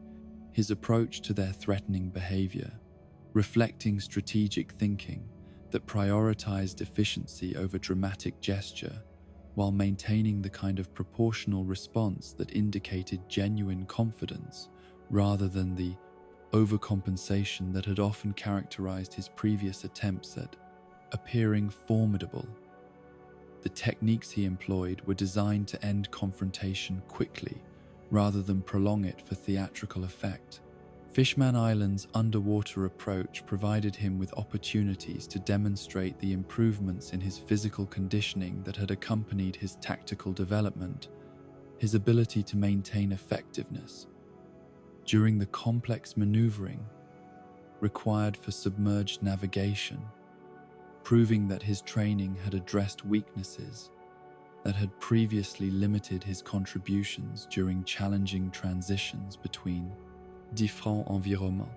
The stamina and coordination he displayed during their descent represented growth that would serve him well in adventures that demanded sustained performance under adverse conditions.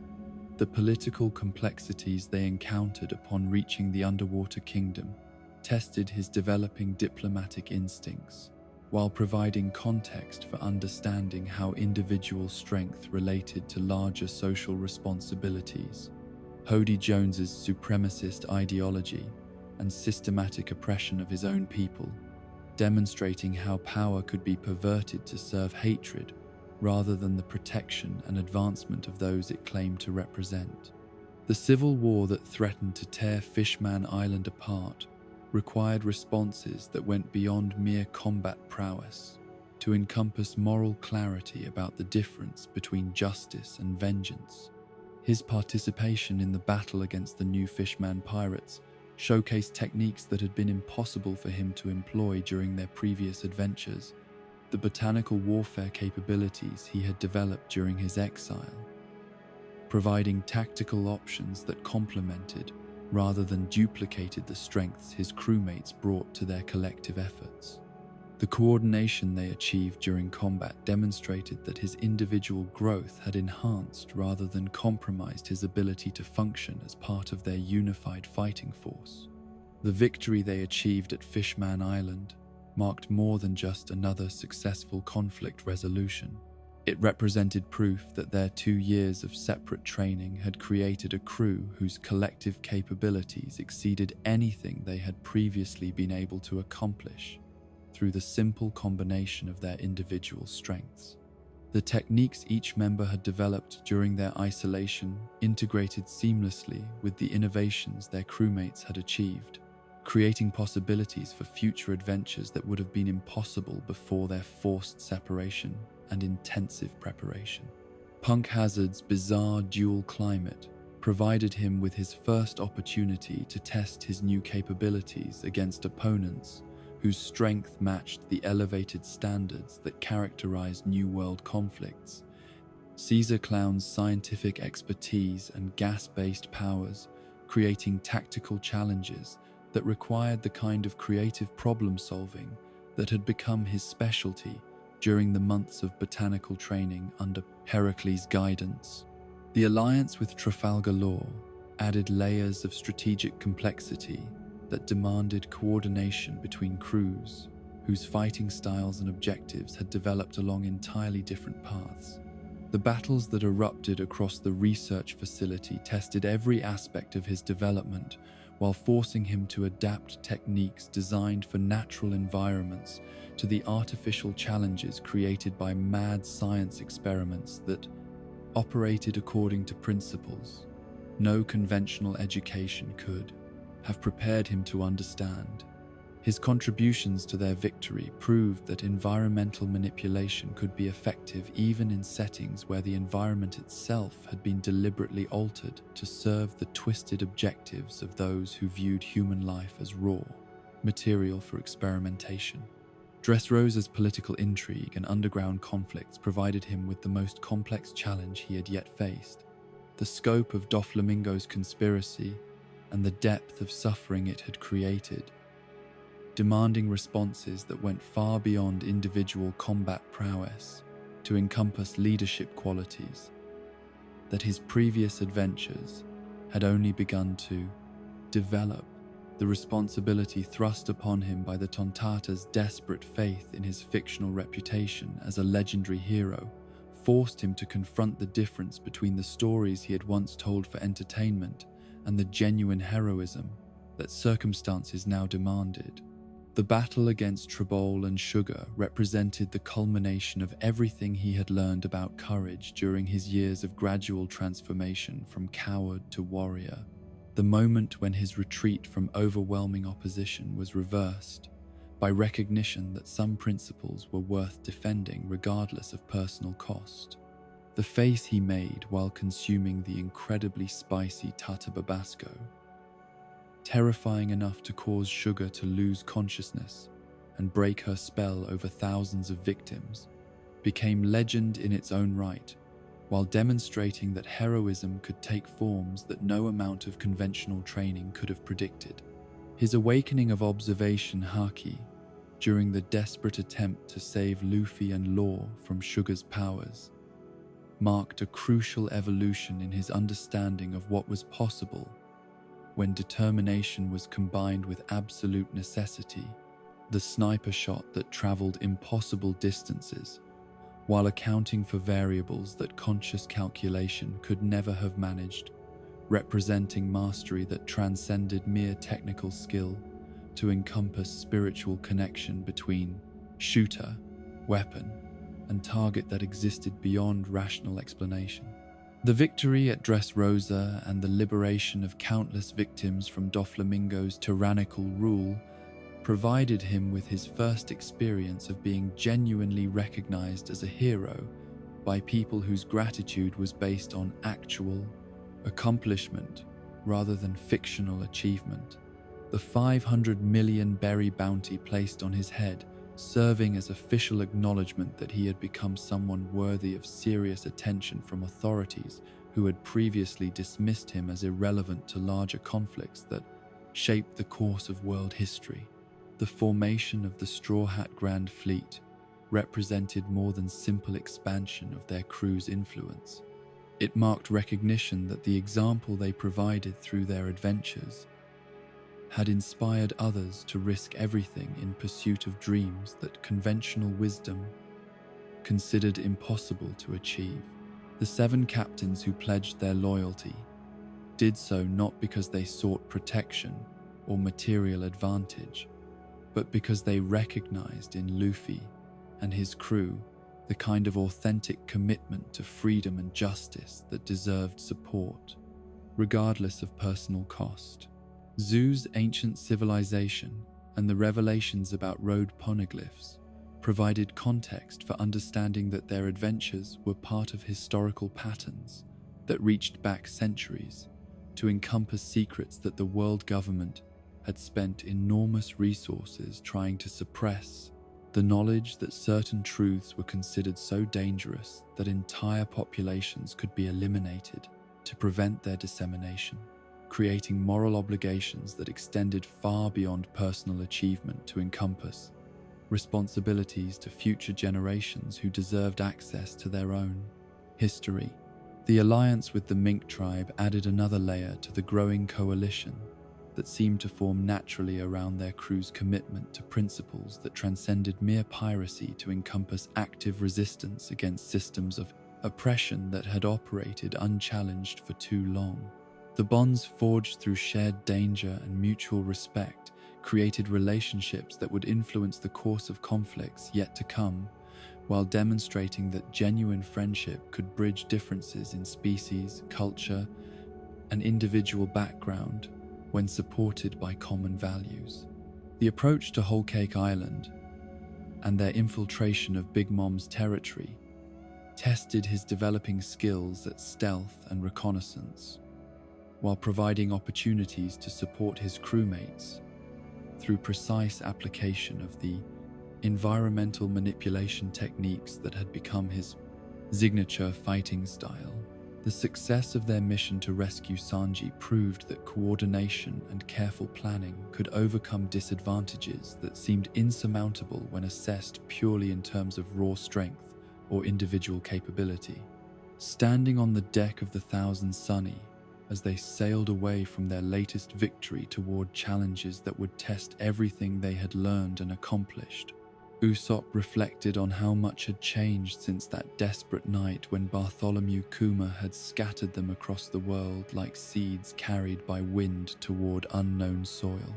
The boy who had once sought validation through elaborate stories had been replaced by someone whose genuine achievements provided all the recognition he needed, while the coward who had fled from confrontation had discovered reserves of courage that could be accessed whenever people or principles worth protecting were threatened. The weapons he carried were symbols of growth that had been earned through dedication and suffering, rather than inherited through circumstance or accident, while the techniques he had mastered represented innovations that could only have emerged from the intersection of desperate necessity and creative problem-solving, applied under conditions where failure meant not just personal defeat, but the loss of everything he valued most. The sniper, who had once relied primarily on luck and environmental advantages, now possessed skills that could influence the outcome of conflicts that would determine the fate of nations. The bonds that connected him to his crewmates had been strengthened, rather than weakened by their forced separation. The individual growth each had achieved during their exile, creating possibilities for collective accomplishment that would have been impossible before their temporary dissolution and intensive preparation.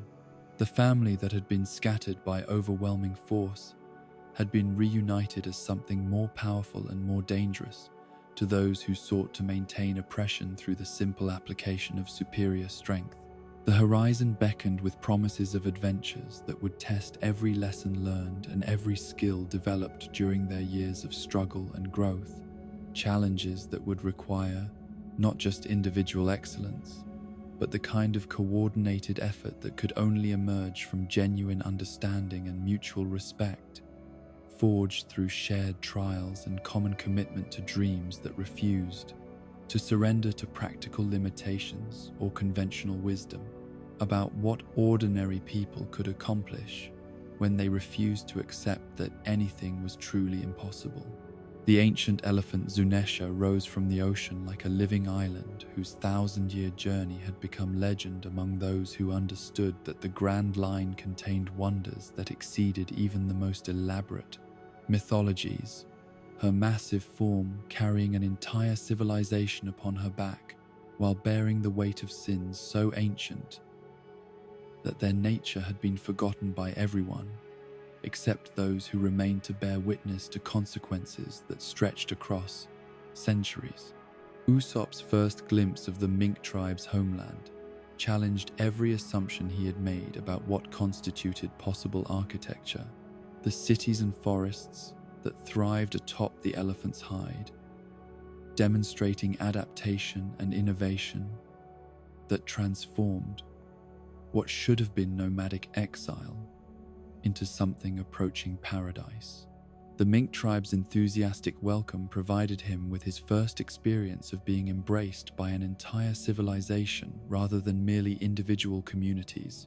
Their natural affection and hospitality, creating bonds that transcended species barriers to encompass genuine friendship based on shared values and mutual respect, rather than mere political convenience.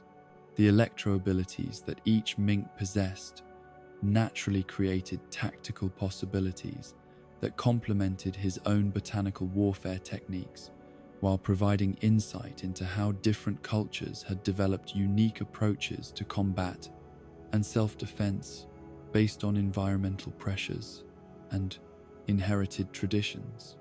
The revelation of Jack's devastating attack on Zoe and the systematic torture the Minks had endured rather than betray Rizzo provided Usopp with sobering understanding of what loyalty could cost when tested by enemies whose cruelty was limited only by their imagination and their victims' capacity for suffering. The poison gas that had transformed their paradise into a wasteland of agony demonstrated the kind of warfare that characterized conflicts involving opponents who viewed civilian populations as acceptable casualties in pursuit of strategic objectives that justified any means necessary to achieve them.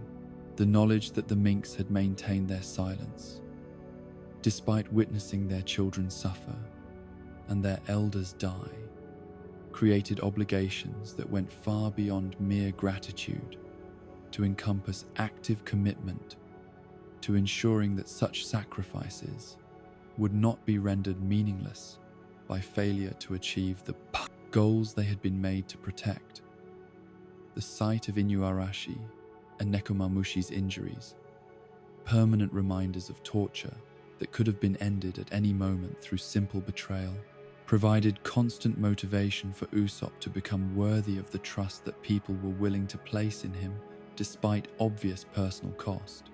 His participation in the alliance meetings that brought together representatives from multiple species and cultures tested his developing diplomatic instincts, while providing opportunities to contribute strategic thinking that drew upon lessons learned during adventures that had taken them across environments ranging from sky islands to underwater kingdoms.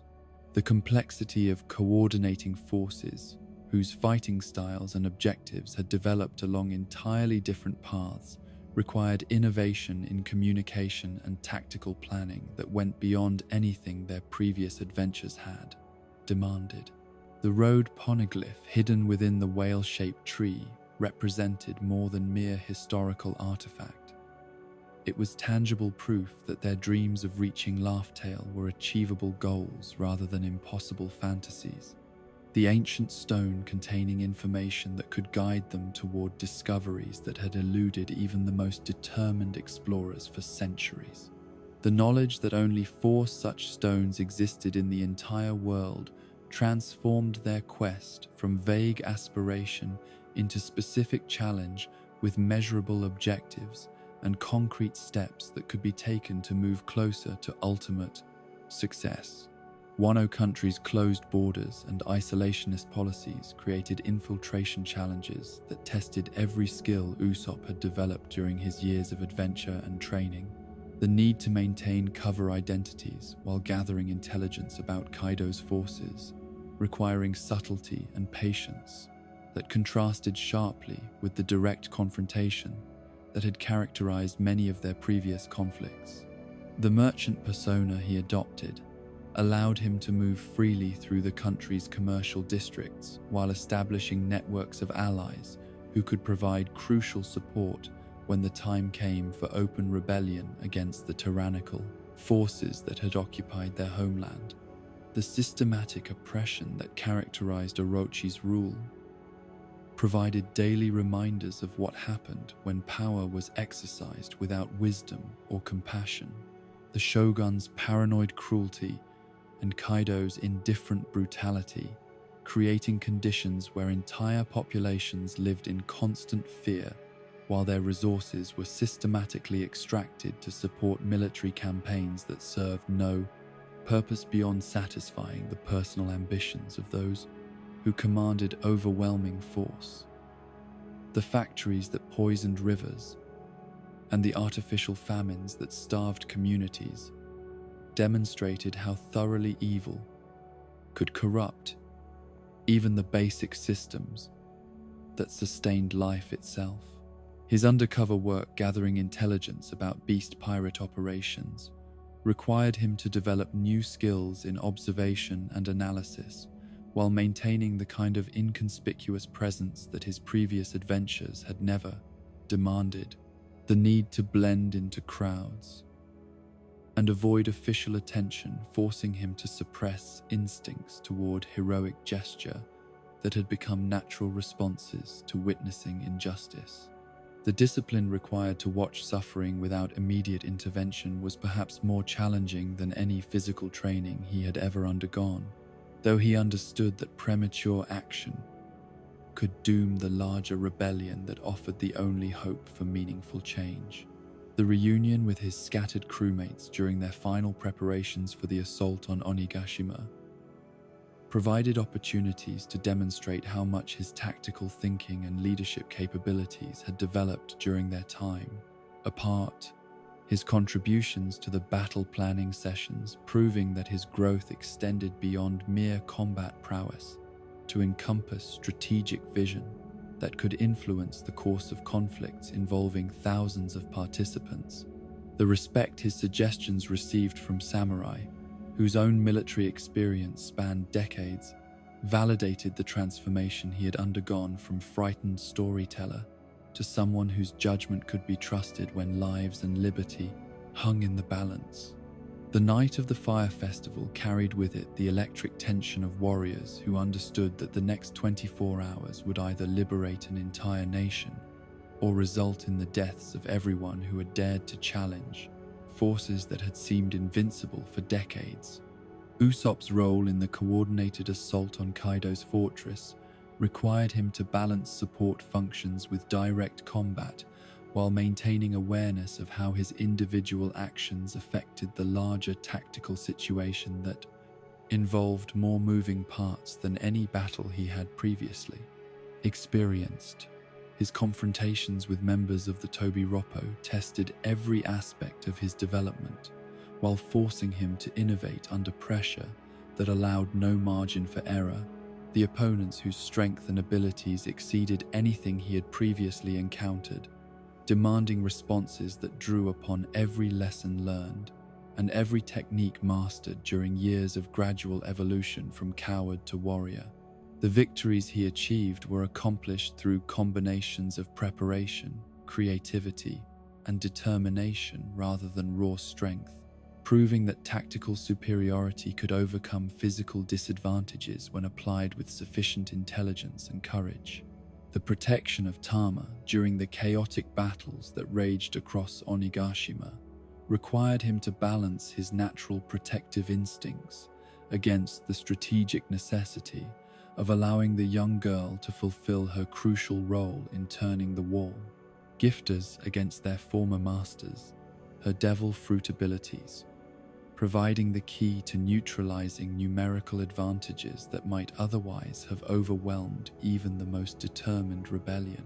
The trust she placed in his ability to keep her safe created responsibilities that went beyond mere combat, to encompass leadership qualities that his adventures had been developing since his earliest days as part of Luffy's crew. His speech about cowardice being an opportunity for growth rather than permanent limitation resonated with allies who had their own struggles with fear and self-doubt, the wisdom he shared having been earned through years of confronting his own limitations, while refusing to accept that such limitations defined the boundaries of what he might eventually accomplish. The recognition that running away could provide time and opportunity to become stronger rather than mere escape from immediate danger offered hope to others who had convinced themselves that courage was an innate quality rather than a skill that could be developed through practice and determination. The final victory over Kaido represented more than just another successful conflict resolution. It marked the culmination of character development that had transformed him from someone who sought validation through fictional achievements into someone whose genuine accomplishments provided all the recognition he needed while inspiring others to believe that their own dreams might be achievable despite whatever obstacles currently seemed insurmountable. The liberation of Wano demonstrated that coordinated effort by people committed to principles larger than self-interest could overcome even the most entrenched systems of oppression. The celebration that followed their victory provided him with opportunities to process the magnitude of what they had accomplished, while reflecting on how much had changed since that desperate morning when Bartholomew Kuma had scattered their crew across the world, like seeds carried by wind toward unknown soil. The boy who had once cried wolf to get attention had become someone whose warnings were taken seriously by warriors and leaders whose own experience had taught them to recognize authentic courage when they encountered it. The bounty increase that followed their success at Wano reflected not just his individual contributions to their victory, but official recognition that he had evolved from minor nuisance into genuine threat worthy of serious attention from authorities who understood that ideas could be more dangerous than weapons when they inspired people to question systems that had operated unchallenged for centuries. The 500 million berry price placed on his head marked his transition from supporting character in other people's stories to someone whose own narrative had become significant enough to influence the course of world history. The preparation for departure from Wano carried with it the bittersweet knowledge that they were leaving behind allies who had become family through shared struggle and mutual sacrifice.